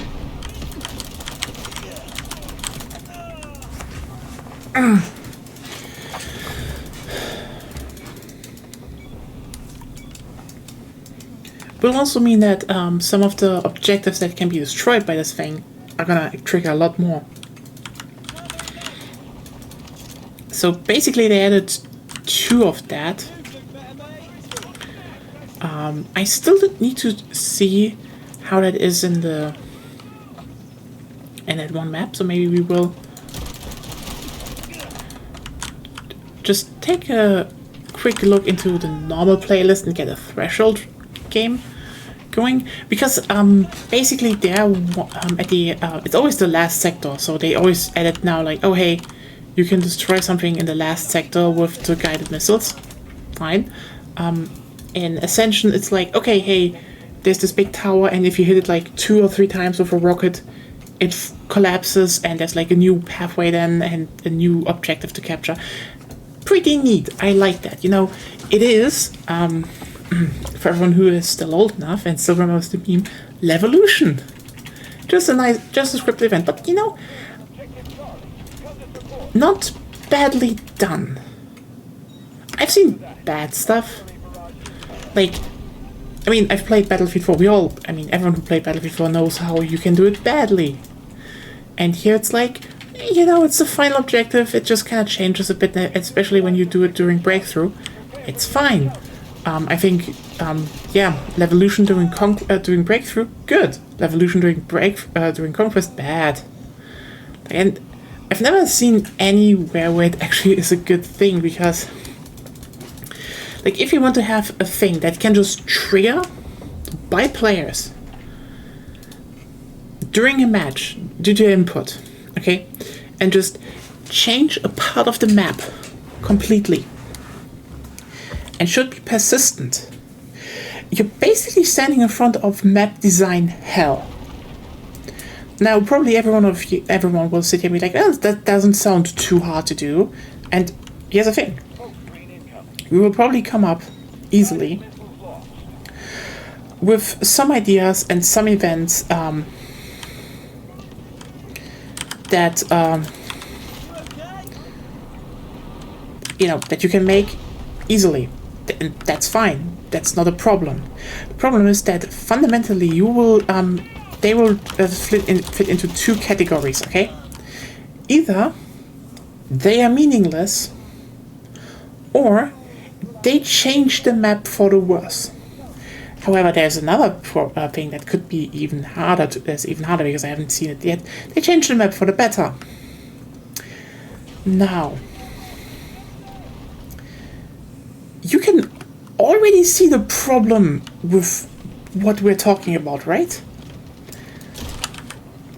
See, when it changes, when it does nothing, it's just, you know, that's technically the best outcome you want to have, because that is just, you know, some visual flair, actually. Okay, fine. Nothing too bad about that, actually, but it's kind of meaningless, you know? It's like, you know, the tower on the Caspian border collapsing, for example. Stuff like that. Just kind of impressive. It's good to look at. No real impact. Yeah, probably no one will complain about that. Probably the people will be like, yeah, you know, fine. Now, changing the map for the worse. Looking at you, Siege of Shanghai, Flood Zone, and all the other ones.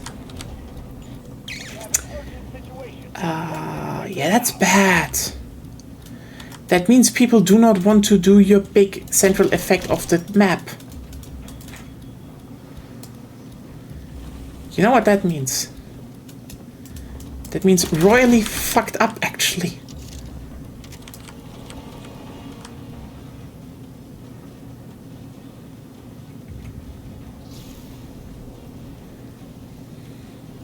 Artillery barrage ready.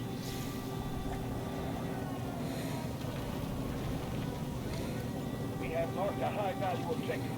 Take it swiftly and push forward.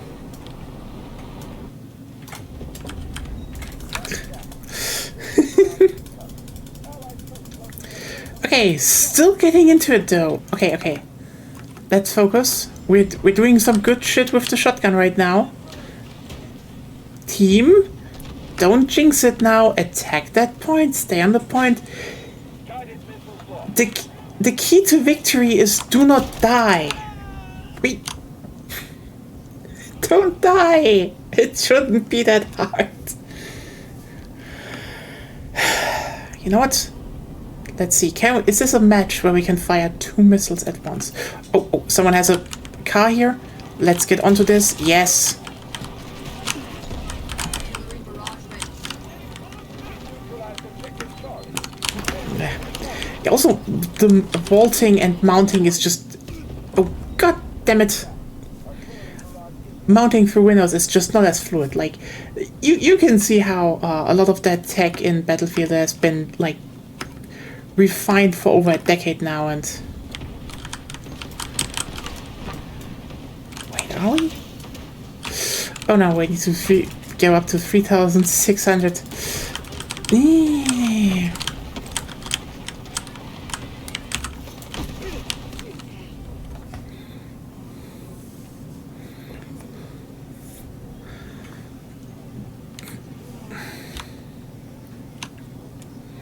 There we go. Yes, let's do this. Everyone. No! Shit! Wait, this one call, usually it goes into overtime for like 2 minutes. Was it because it take down again? Ah, fuck. That wasn't...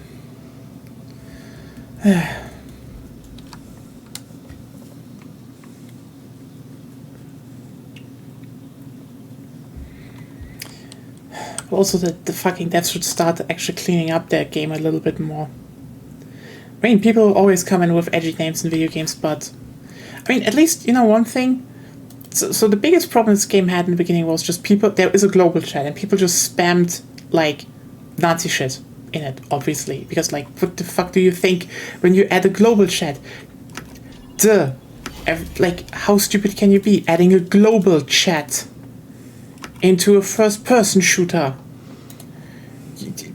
The thing is now, nature is healing, because turns out now everyone just spams scam discords. Hooray. Nice. We're actually going pretty well here. Let's tinker a bit, shall we? So Beryl, 49. I guess 13.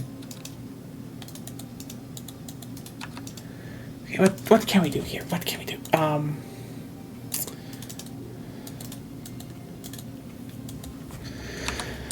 Nothing about that. Offset iron sights, don't need that. What the hell did we unlock then?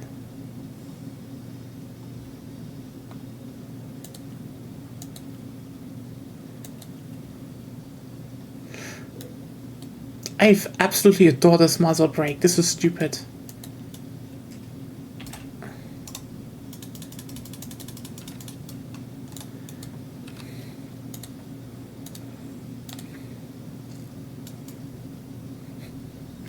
So are you telling me I unlocked shit like laser sights and cheek pads? Things I can only use with a railguard. I have to unlock later.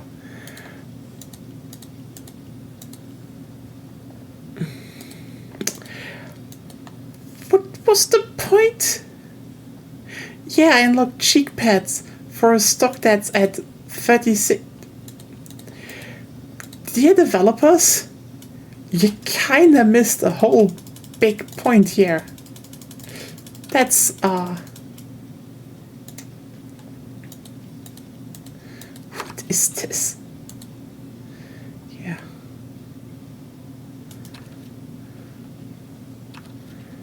Anyway, we had the cursed gun. Let's just do some shit. Yeah, advanced frame system. Thank you very much. Let's install that. Foregrip. Yes.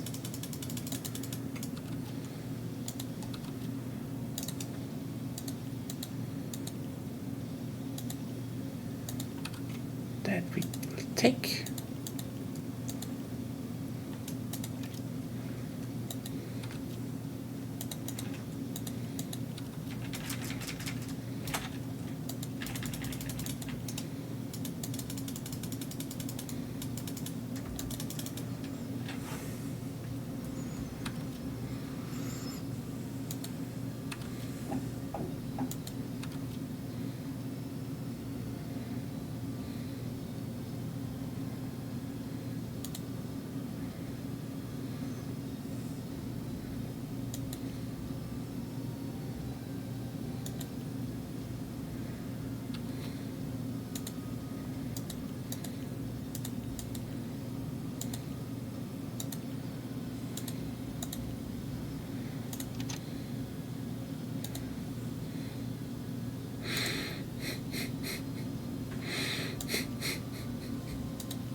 Take a bit to get there, but we will get there at some point in time.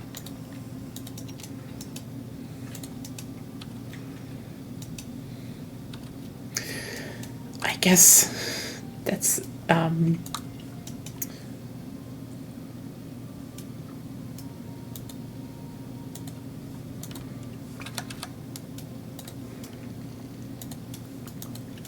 There's some progress here. More smoke screen using, I guess. So I still need to use it 5 times. Okay. 10 more times. Oof, that's doable. Absolutely doable. And so... And I guess we still have to do stuff here. Yeah, well, you know what? Let's do this then. Then we would be at there. Yeah, that sounds good. I will definitely quit though if it isn't like breakthrough, because yeah, I'm not gonna play another round of Conquest on this map. Just no. Mate, I can fix you.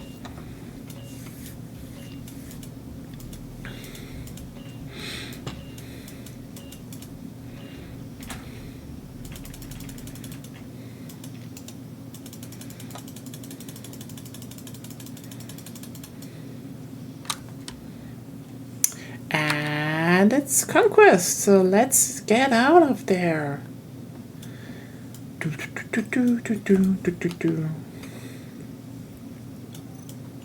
Hurry! Assist the team in capturing the objective. Yes.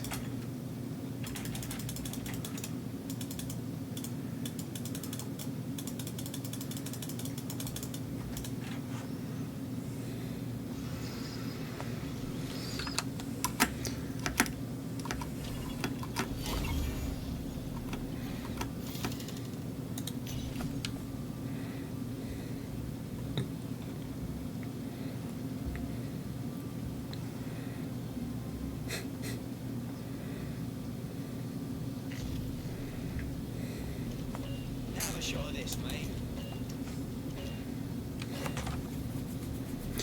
Okay. Ugh.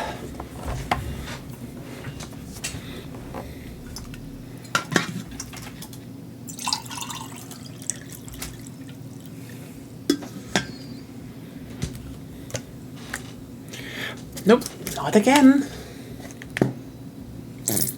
Another round to quit. I am not going to play Conquest on this map. I mean, I'm not gonna play Conquest at all because Conquest in this game is not good. As I said, it's just no, just a big no, big no. I can play Conquest in other games, you know. You saw me play Conquest in Battlefield in multiple titles as well. Just I still get XP for that a little bit, but I get it. So, thank you.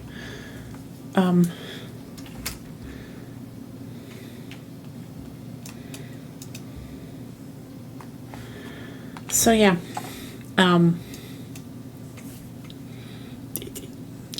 again, good Conquest maps are hard. I totally get it. Like the moment I saw, you know, the basically the leaked footage of it's Battery and Abbasid in the new Battlefield. They're good layouts, especially for urban maps, but it's 3 lanes. I can clearly see the influence of stuff like Amiens. It's very basic. That doesn't mean bad. That it's probably just understandable why they do it. But like getting a good asymmetrical Conquest map going, that is hard. And I know that a lot of current designers just don't bother with that to a degree, which understandable. You know, you have to do your shit at some point, and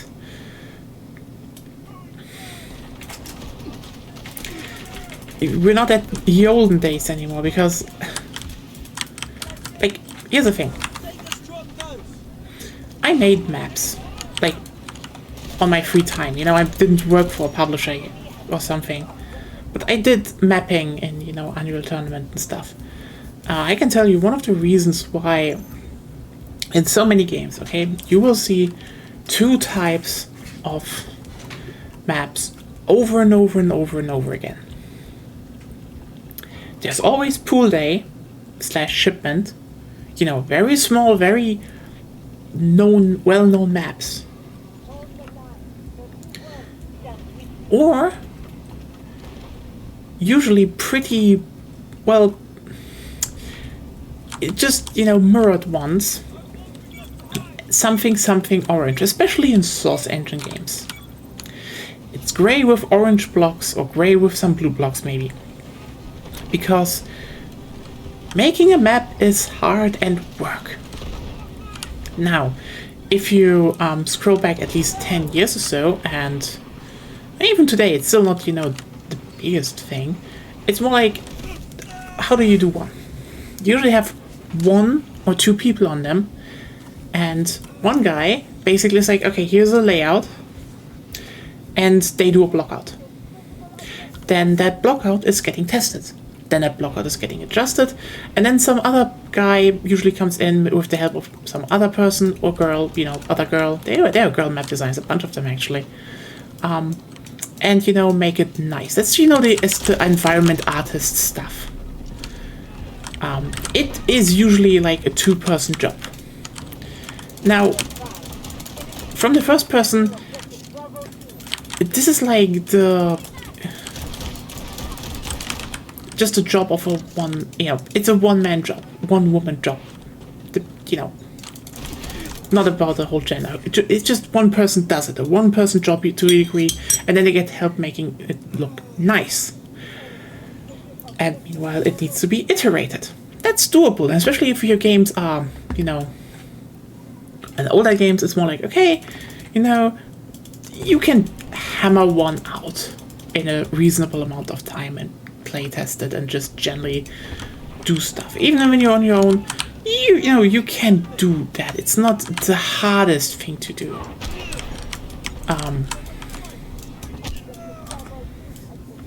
Now, the next problem now is this gets infinitely harder with what type of map you're making and what resources do you have, and most importantly, how far is the technology of your game? Like, let's just say, because that is actually a really important point. How good is your map editor? I can say, for example, Unreal Engine is pretty good. I tried Source, the old one, like Hammer. I know some people swear on it.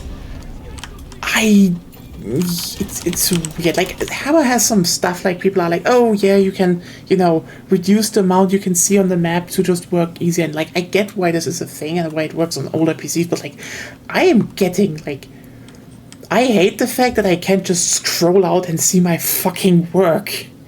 Okay? And I know that Unreal is not like the easiest thing to do, but holy shit, I rather work than Unreal. You know, that's the thing. How good is your general underlying engine? So if you now look at some of them, especially with custom engines, can be a problem. And depending on what the engine is good at. So, for example, you're making an outdoor or indoor map. And now you're getting into a big trouble problem. See, a lot of games switch from outdoor to indoor to, and this is kind of crucial, urban stuff a very long time ago. Because turns out a lot of people like urban maps, especially when the game is bigger. And this is, depending on the game, not too hard. Like, let's just look at, for example, at Call of Duty. Call of Duty still runs at the core on a, like, they're very core. Like, they have worked, it's its own engine, I will not debate on that, you know. But it came out of id Tech 3. So, you know, Quake. Which is good. Like, Quake is a really well to handle engine. So, combined with the fact that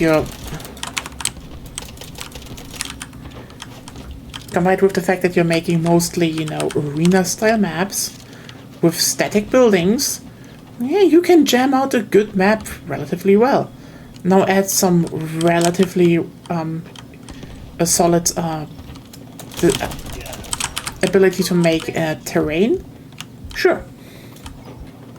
Still, you can see there are a lot of maps where you just have blocky buildings and old ones, and that's that.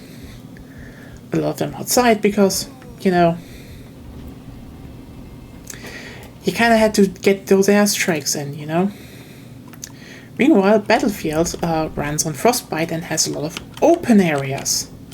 So the engine was more optimized to do flat terrain, which isn't the worst thing, because actually, and this is kind of a big thing, depending on how your engine is set up and how you introduce assets into it, open / nature maps are actually faster and easier to do.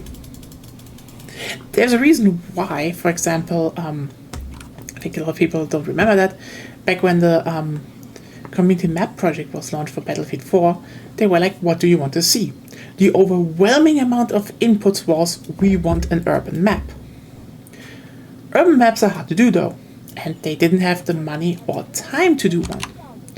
So they were like, okay, sorry people, we have to do one with, you know, just out in the, we have to do one with nature, but we can compromise. This is how we got the jungle map, because like a lot of people were like, we kind of want to have a real jungle map in the game. Understandable. Because, you know, generating terrain, slapping down trees, slapping down buildings, that's a lot easier to do, especially when you're like, okay, hey, we maybe do a few unique buildings like the temple area, but that's just more like, hey, environment artist, make us a temple model. And then they can just sit down and do their work. That is not the biggest time, but like making a whole airport, making like city designs and stuff. Also optimizing, that's hard. So yeah, going for just a bit more open map and such, much easier. So that's also why like a lot of games that have map editors, and this is why I would say, you know, a map editor would probably not be too hard for Battlefield. Are just like, okay, you basically just formed shape terrain and then just add shit to it. A lot of them are not that good at it, but like you can't really make urban maps with a lot of them. I think one of the most well-known ones are the Far Cry ones. It was always cool that they had such an editor. That was great, but yeah, those were definitely not made to be fine-tuned a lot. It's more like you slap things onto a map and then it's like, hope it works out. And that was that. There are not a lot of people in here. What is going on?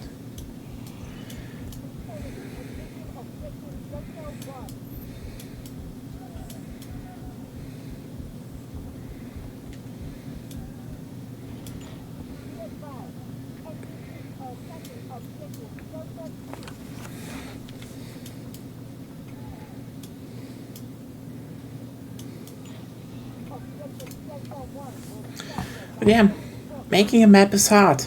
And nowadays I totally get it when the maps are less, you know, complex, because like when people are like, oh hey, why are there no more maps, for example, like Strack at Karkand, or you know, some of the older maps that are just a bit more asymmetrical, weird. The reason is, back in the day, one person could make a map, you know, with the help of one or two others. Nowadays it's, yeah, we have a lot of time working on those maps and we need to put resources into it, so better have a layout that you know is going to work. And so we're going to have a lot of maps that are, you know, fine, not bad. I don't hate it, just more like you'd kind of expect there to be more, you know?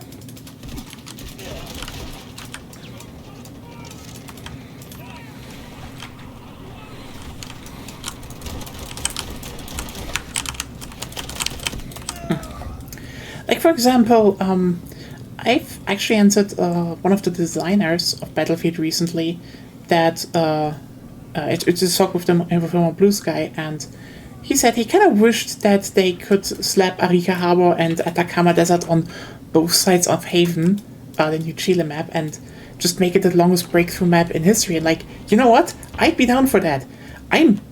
I genuinely think they should do they should make one hell of a long map. Like, right now, okay? they have this thing that in Battlefield 3 they were like, we made the biggest map in Battlefield history. And you know what? I don't hate Banda Desert. The thing is just, I kind of want them to make the longest map in Battlefield history. Obviously, it would be one hell of a monster, as in, how many sectors would there be? 10? Wowzy, go for that. You could probably cut out like 2 conquest maps out of it. Do it. And also, it would probably play twice as long and would have more tickets than any other map in the game. But like, here's the thing.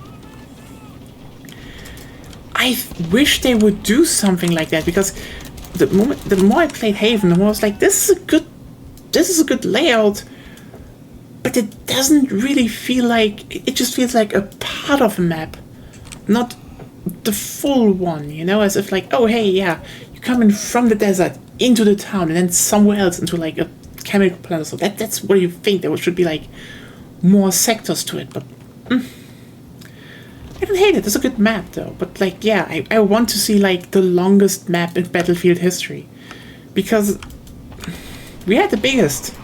We had Conquest. Now give Breakthrough a time to shine. Give Breakthrough an opportunity to be like, yeah, let's just slam down 10 to 12 sectors. No one will regret playing 10 to 12 sectors. Like, apparently the next game has a payload mode. Imagine having, being able, like, they should definitely split that one in like, you know, smaller areas similar to Rush, like, but I think they should make one map that is just really, really long, and, you know, then for most modes, yeah, okay, you can split them in 2, but just have like one playlist where people can be like, yeah, I'm signing up for the really long one.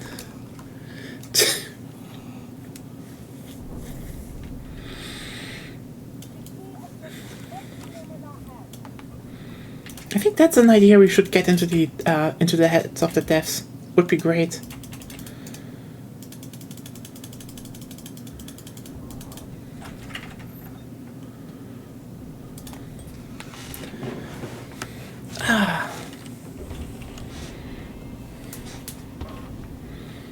Okay.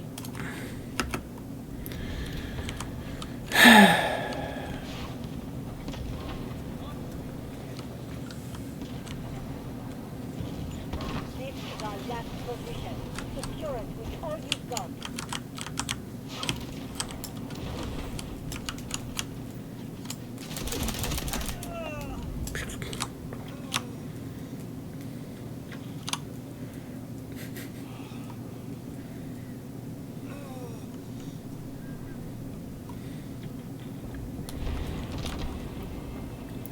Really isn't working out right now. That team is getting overrun. Secure our last sector, whatever it takes. The situation is critical. Stand your ground. Defend at all costs.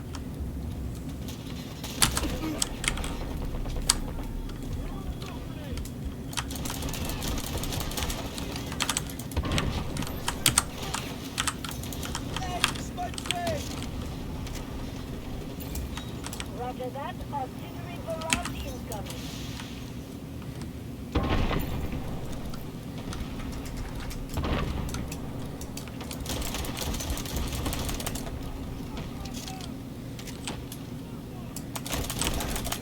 How the fuck?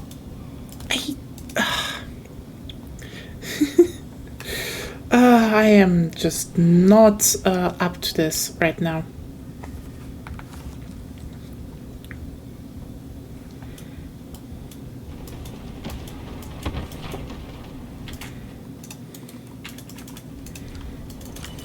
Secure our last sector, whatever it takes.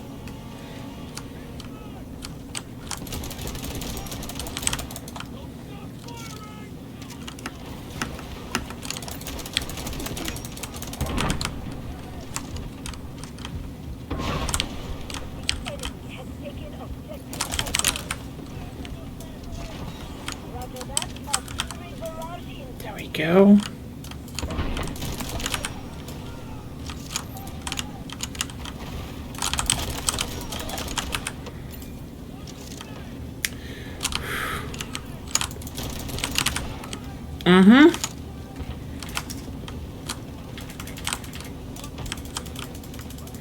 No one defending? Okay. Okay, we're defending now again. You're lucky to have me. Feeling better?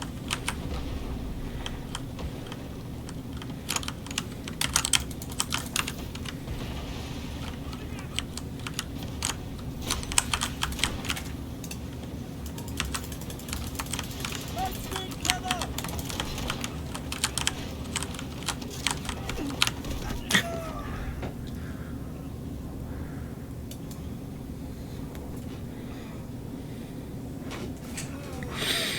Yes.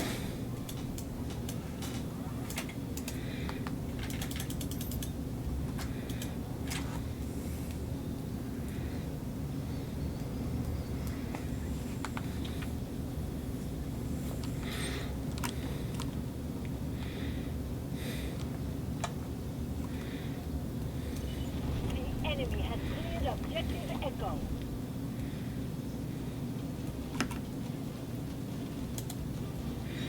Roger that. Artillery barrage incoming.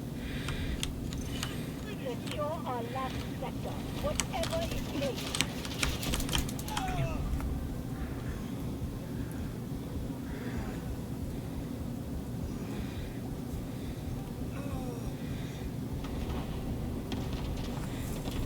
Damn it. Enemy has broken through our Yeah, this team was just bad. retreat. Just really fucking bad.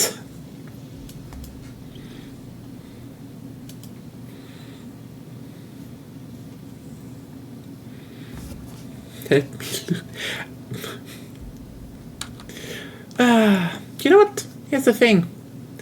I always like looking at online names. I mean, some of them are just, you know, shit. Sorry. But it's so funny when someone is just there and called Bohrmaschine or Help Me Lose. That's just... I don't know, I like that. Those are nice. Okay, are we getting to Sergeant? I don't think so, but hey, we're at 8, 9, 10. Alright, we have this one. We have those. We have an AK skin, okay. Well.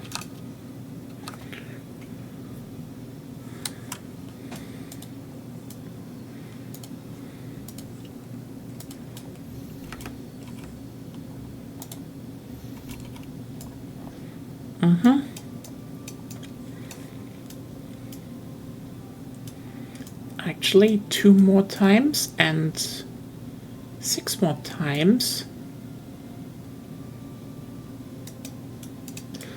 Then we are, and it's gonna be nice. Okay, let's see what. Anyway, do we have something else here? Oh yeah, the railguard. Yes, I totally would just. Okay, let's get one on here. This thing, you can put multiple lasers on a gun, but you don't want to. Like, just don't do it. Technically, you want the handguards panels for control. And this is why one of the best things is to just slap the handguards on, and then you use the riser to then put the laser sight on there. Small tip. There we go. Let's get this one up. Do you have something better? We actually have a few better things. I do like that. You know what? We can do this one. You generally only want one because they do reduce a lot of stuff, but they give you a lot of control if you actually put one on. So yeah, it has ups and downsides. Da-da.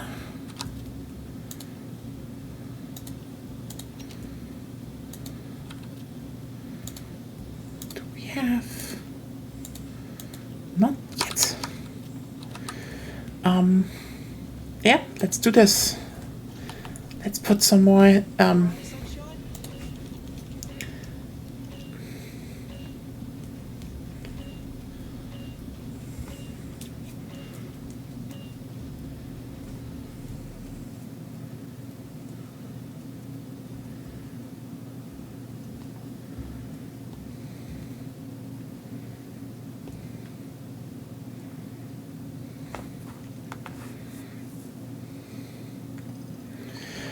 and we will reload that one. As said, no conquest. Move out. Capture the objective.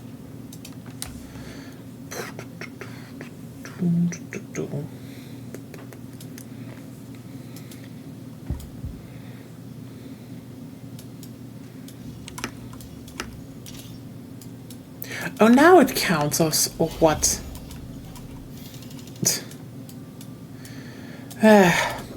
Yeah, we'll probably not have the biggest problem afterward getting that one up again later, but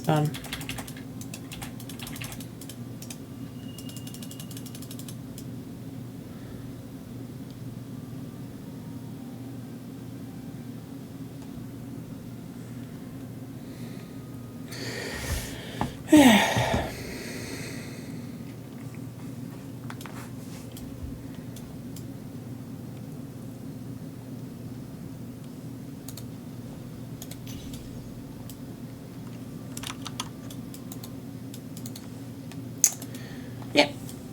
Ouch.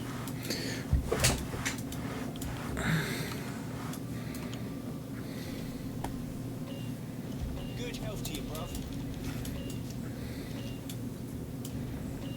Okay, is it gonna be King of the Hill and we ditch again?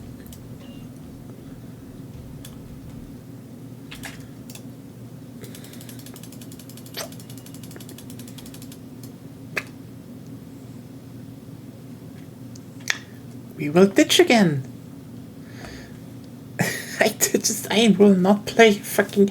I hate it when they're like, oh, play one of the other modes that isn't working as well. Like, oh, do I need to get some wins in even? Team is capturing the objective. They're winning this one though. You know what? Control more sectors than the enemy. Let's do some 50% stuff here. We're leading the charge. We don't need to finish today. All sectors are ours. Let's play a bit more with the shit gun and the flamethrower. The flamethrower is new as well. As said, I don't know when the new guns are available, but when they are, and you know, Objective charge. they usually are with an event, and you know, I have also a new operator. Might slot in a new The enemy has taken another stream just to cover it all. But yeah, I don't think we will be seeing a lot of this.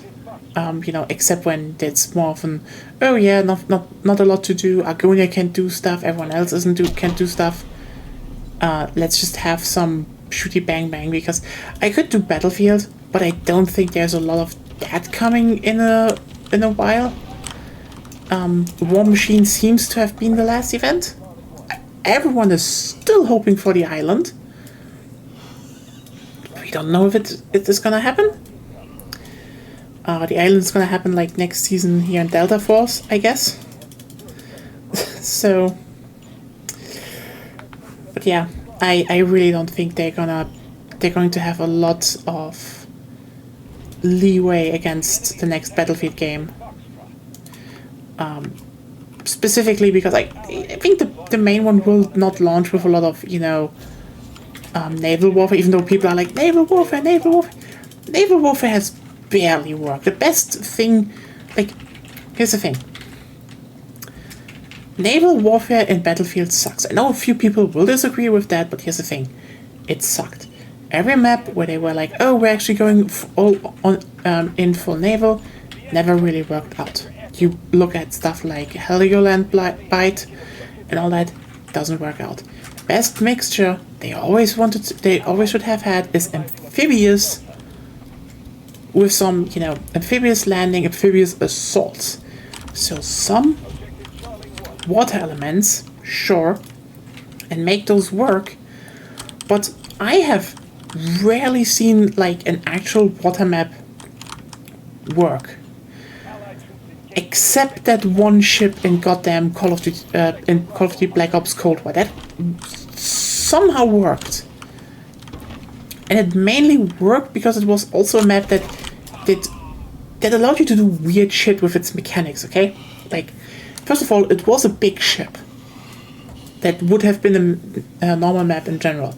And then you had, you know, wreckages around it and in the water. And you could dive and shoot inside of the water. That is actually pretty crucial to keep in mind, because this actually allowed you to have, you know, this was just like, okay, the moment you go from the 2D land, you know, two-dimensional land encounters, you could just swim and shoot underwater. There wasn't really a distinction there, so that just worked really well. But also you could do shit like just dive beneath the boat and come up from below, and that was a valid route and just a valid attack strategy, and that was pretty cool.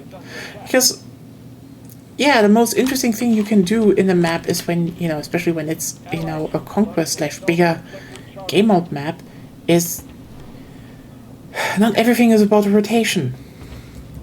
Like that's the thing, okay? If you have a small scale map, something like, you know, a normal Call of Duty map, it is usually around how do you rotate and where do you catch off the most enemies.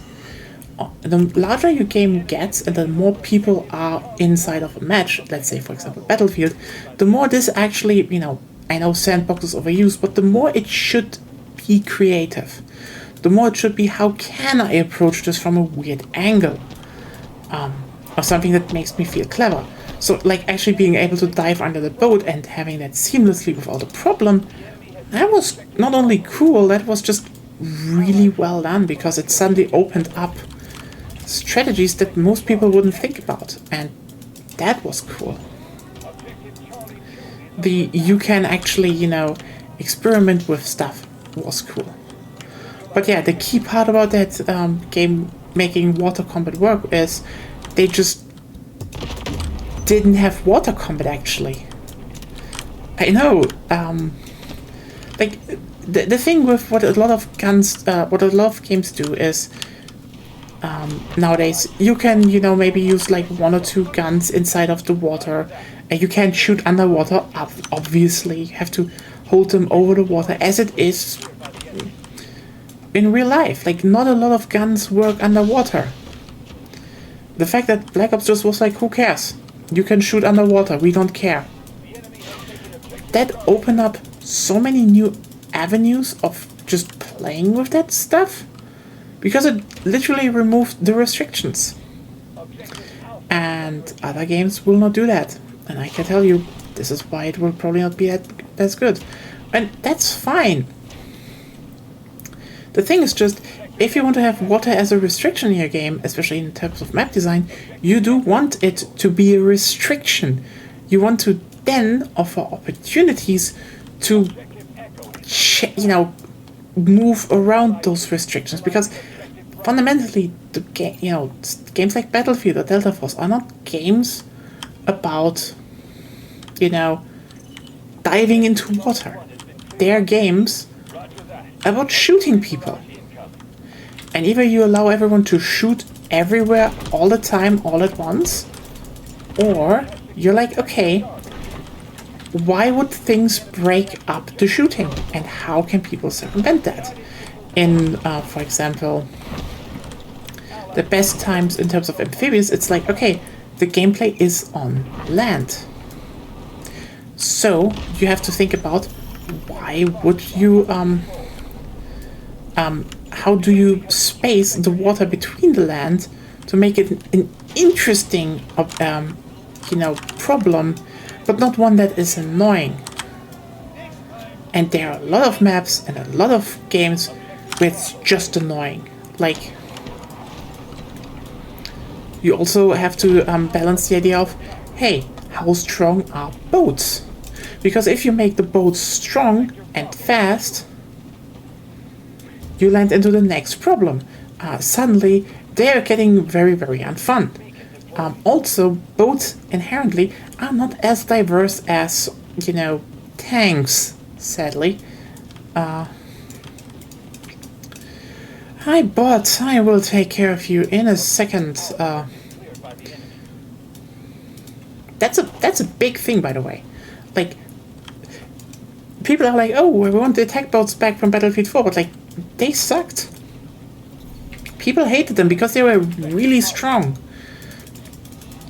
Meanwhile, some of the most interesting maps are, you know, are those where you had like rib boats, so small transport ones, and then you had amphibious tanks to go between the things of the water.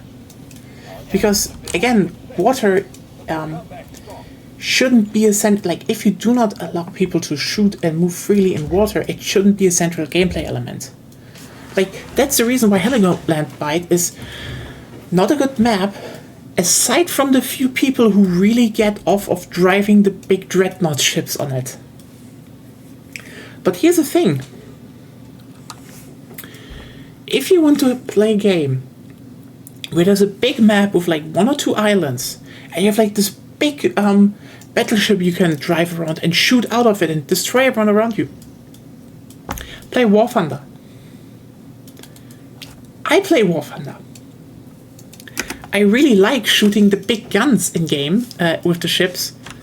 The thing is just, it's a game built around ships. Also Bybot, I don't think they were shown in the chat. What a sad existence, just to be blocked by the streamer that noticed it and hates it. Die bot.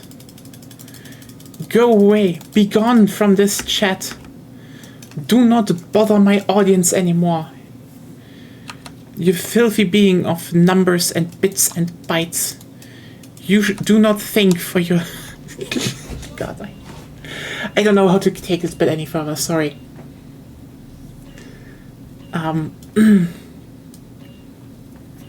It's just... Yeah. Making maps with water should think of water as problems to overcome, not as oh, this should be a central gameplay element, because every time they did that, let's just point at literally the Naval Warfare DLC of Battlefield 4. Whoops, those are some of the worst maps in the whole game. I wonder how that happened. I just... You know, I'm just kind of riffing on this now, because that's that. But yeah.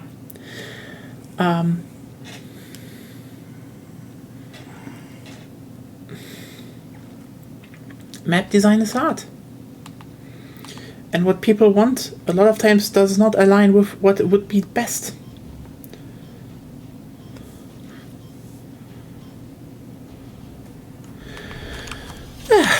Oh, by the way, if anyone's wondering, that new logo up in the right corner, I saw it on Blue Sky by, it was made by House-ish,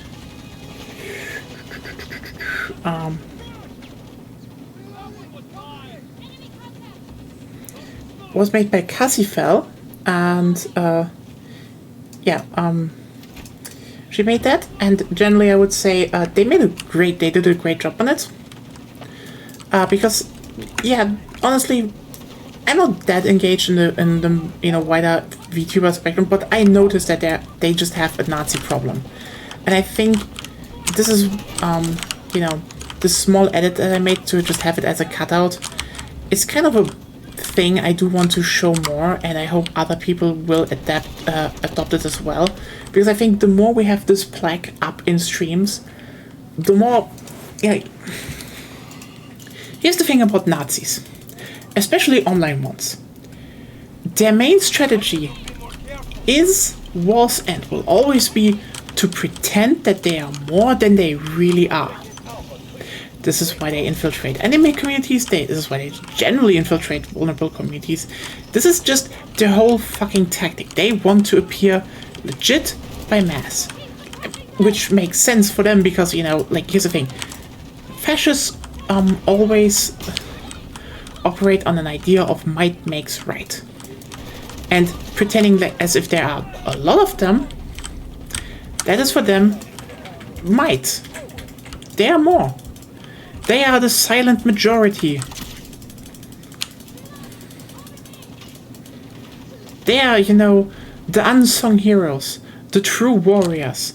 And if people disagree with them, you know, actually they're more. You don't see it though, because, you know, too many people are afraid to actually speak up. And that's the thing. Aside from the fact that I think, you know, the best thing to do is always, and will always be, kill their fucking image. Burn it to the ground.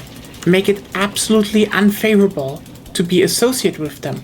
And we get to that part, because actually they are really good at inflicting that on themselves. And I'm actually kind of amazed that people have not noticed that this is like a good, like a valid strategy to do. But, yeah. Hey, you fuck.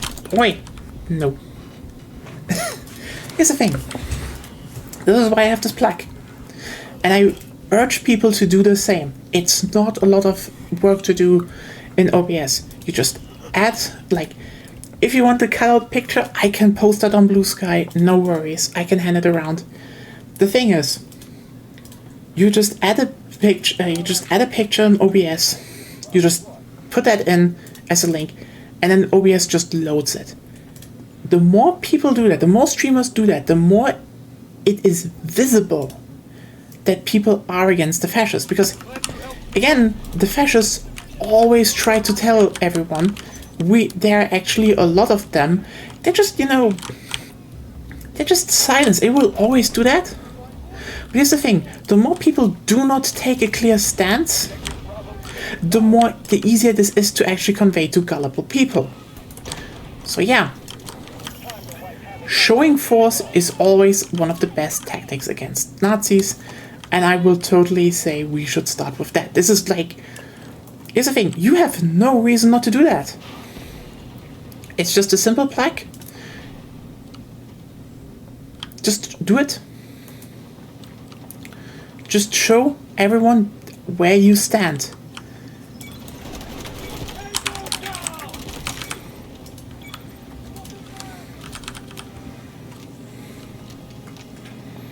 But yeah, again, Nazis, they will always claim they're a silent majority, and the best way is just to have an easily identifiable, clear path so everyone else can see that is not the case, they are unwelcome, they should fuck off. Everywhere and all the time. But second of all, yeah, fucking burn images to the ground. What I find interesting is what a lot of people don't realize is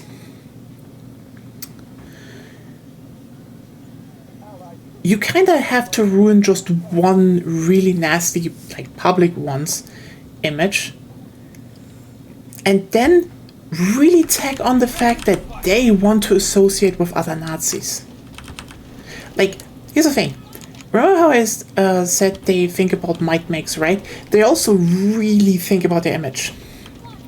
And every time their image tanks, these Nazis want to attach themselves to someone else to farm, you know, approval. This definitely backfires in a lot of ways sometimes, but let's just be clear here. The stronger you make connections between the appalling person and the one that is currently being dragged down, the better. We've seen that currently with that one VTuber Kersha, because, you know, she's a fucking Nazi. But she's also in defense mode, because she's like, fuck. People are dragging the Nazi allegations out. That's not good. I'm not a Nazi. So here comes Grumps to the rescue and is like, hi, fellow Nazi, I'm totally on your side. Here's the thing. Fucking strike the iron. Associate them with the breast milk thief. I mean, I know he didn't do it, from what all we know, but here's the thing, that's his stain. He's the grifting breast milk thief. The stronger you make that connection, the more that image is ruined. Okay? Like, you really need to have one, like, I know this is a shitty thing, but like, it is really useful if one bigoted group, and they will always have one pathetic guy. It's always a guy, by the way. One pathetic guy that ruins his whole image, and where you can slap some really, image ruining what's called notes onto them. You want them, because they always try to associate with, the more known ones, and they always try to distance themselves from them. Everyone fucking use that. When those people announce they want a partnership between them, make that connection tighter, support it. Because the more, a fucking racist in the VTuber community gets associated with the breast milk thief, the harder their image plummets. And here's also a thing.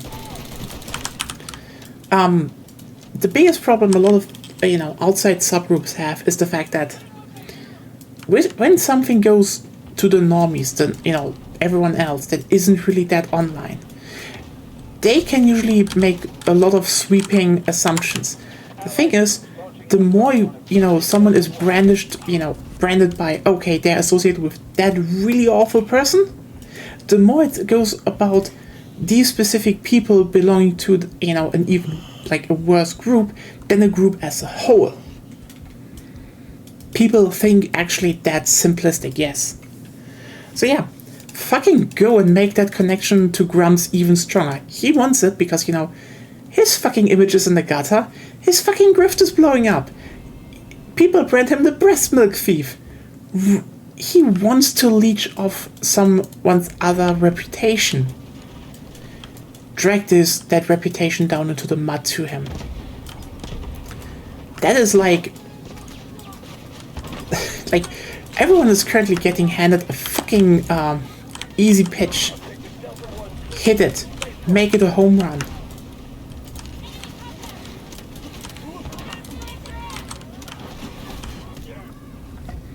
Anyway.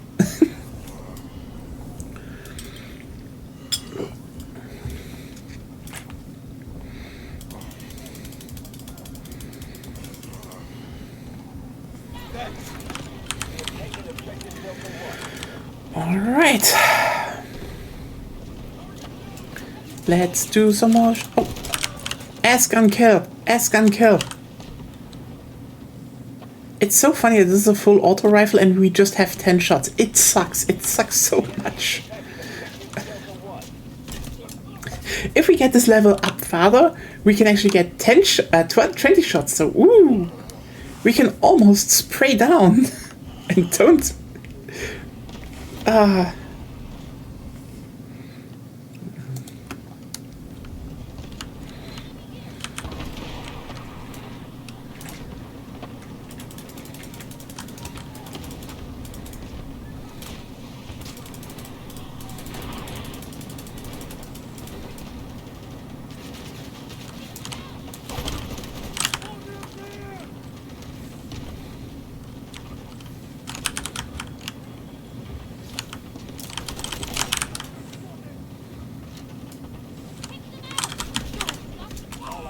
Yeah.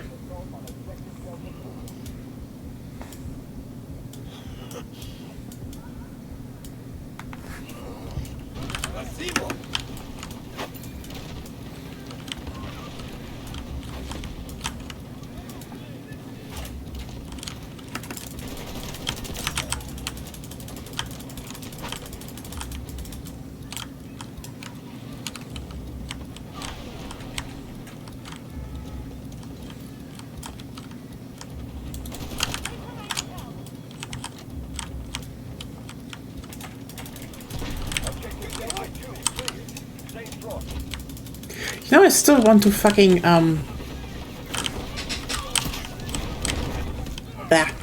heal myself, and then I realize, oh no, wait, I'm an engineer. Puts on heavy gear. Oh well. Do hope the week is going well for everyone, though. Yeah, not much changed for me since yesterday. Do still need to ping some other people like Zep today, and maybe, start working a bit on.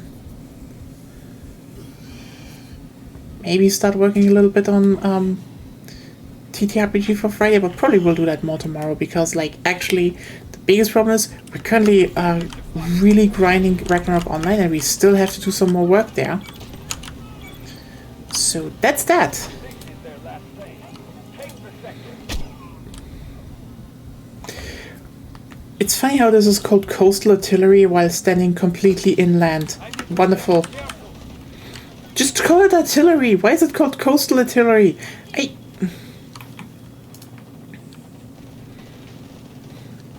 Anyway.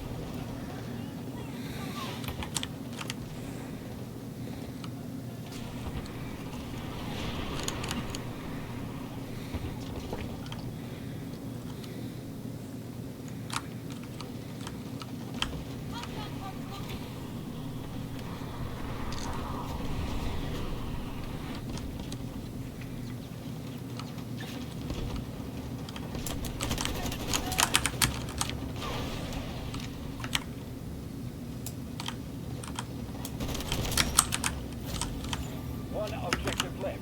You're almost there.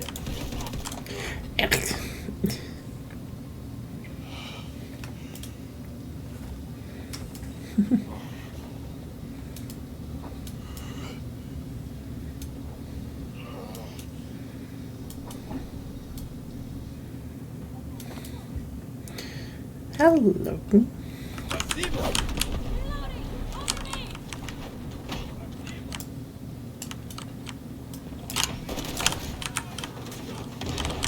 that. Artillery barrage incoming. Nice 20 round mag unlock. Yes. We can continue the cursed gun someday. Fuck. It has such a high kick. This is insane.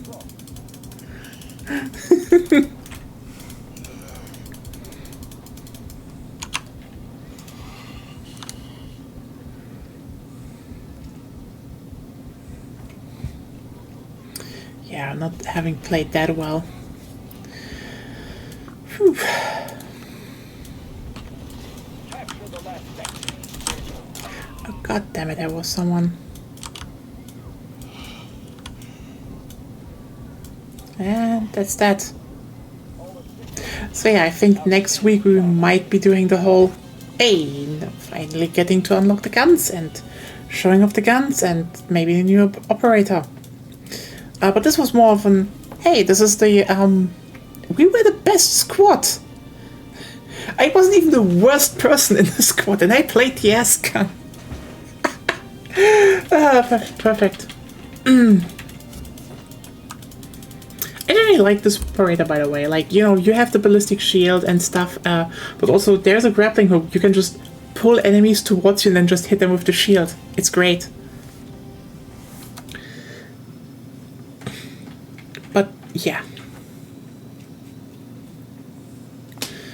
Next week, then probably the rest, you know, the rest of the gameplay when because I think the weapons usually drop in events and the events drop on Fridays, so yeah. We will see about that. And meanwhile, I will probably climb out of Sergeant. And we were almost at level 10, so like, you know, 5 more levels. Whoops. Never really playing that well in terms of on streams, but so there we go. 2 more matches, 1 there. Probably will do that some other day. And oh yeah, nice. Actually, we can start probably pulling some gacha. Ooh.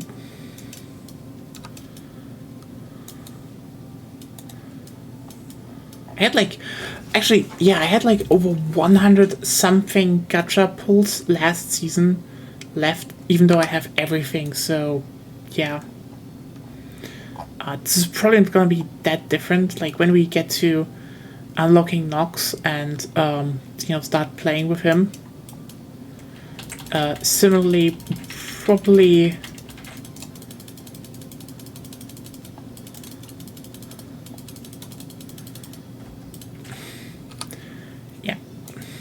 probably gonna have a bunch of stuff. But you know what? First of all, before we end this one out, let's just do some stuff here as like, look at this, 20 rounds.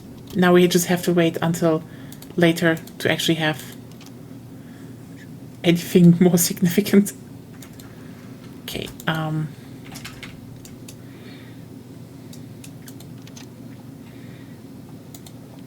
cheat pad. Ooh.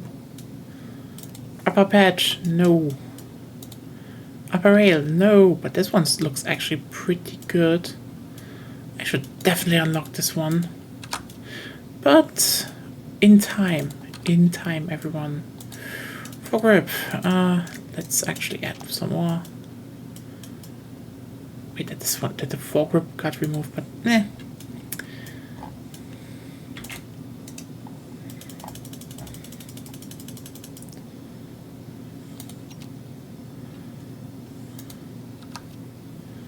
Okay, handguards.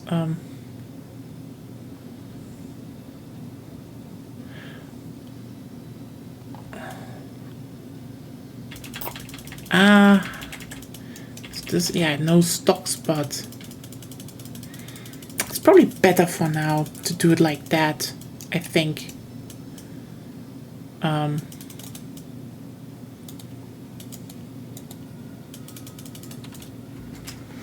Yeah. Anyway,